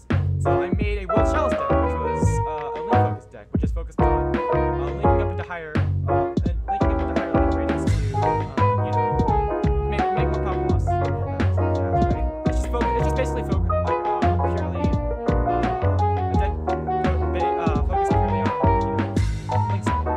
It's just to show you the basics, right? Not the basics, but like the more intricate sides of link summon and how to ladder and manage your board and all that. So in secret, I began constructing my new deck, and I came up with a strategy that I thought was brilliant. If you don't know, there's this thing you can do with link monsters. It's a really advanced tech that basically only gets off. It's super resource intensive to do, and it's not really fun to do at all. It's something called an extra link. So you know how link monsters have arrows, right? Oh yeah, sorry. Yeah, so link monsters have arrows, and you know how I said that if a monster points to, you can summon a link monster there? So, if a link monster is pointed to a monster, they're considered linked, so the monsters are linked together, right? But if the link monster is pointing to a link monster, and both link monsters have arrows that point towards each other, that's called being co-linked, so that they're both connected to each other, right? If you manage to set up your board so your monsters are here, let me demonstrate. Let me go back to my game screen.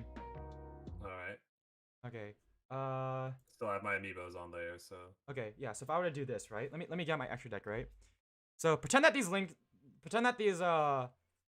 arrows actually match up, right? Mm-hmm. So if I have monsters that are co-linked like this, right? So I have a monster pointing down, a monster kid that's pointing up and here, a monster that's pointing towards both ways, and then a monster pointing to the right and up here, right? So that all four of these monsters are co-linked, right? What I can actually do is take this extra monster zone and summon a monster here. So you can actually control 7 monsters at a time if you can control 5 monsters through both extra monster zones that are all co-linked. And this is called an extra link. It's super resource intensive to do because you need to have because it requires, I think, at least 5 monsters. But essentially, if you could get this off in a game back during the Link era, you could lock your opponent out of the extra deck. Oh my god. So this deck can't do it anymore because I changed it. But back during when I was first constructing this deck, I built it around wanting to extra link. So I finished building the deck, and I come to school one day, and I'm like, hey, I talked to my friend, and I said, hey, can we, one of my friends, I asked him, hey, can we duel? And he's like, okay, sure. I'm like, actually, can we duel using link rules? And he's like, sure, why not? And I haven't told anyone about this. I go to him, right? I go to my friends, and I bring out my deck, and I immediately bring out an extra link, lock him out of his extra deck, and win the duel. Oh my god. To this day, I have not pulled off an extra link since. And I still think that's my best victory ever. The surprise factor compared to the fact that I locked him out. It was at the time deck was far superior to anything I had to the 2 other decks I'd built before, and it felt so good. I was like, oh my god, this is what Yu-Gi-Oh feels like. And since then, the decks that I've played that have come after have all been link based. Link monsters have just kind of been my thing since then. I mean, hey, if you're good at one thing, I'll do it, I guess. Okay. Anyways, that's all I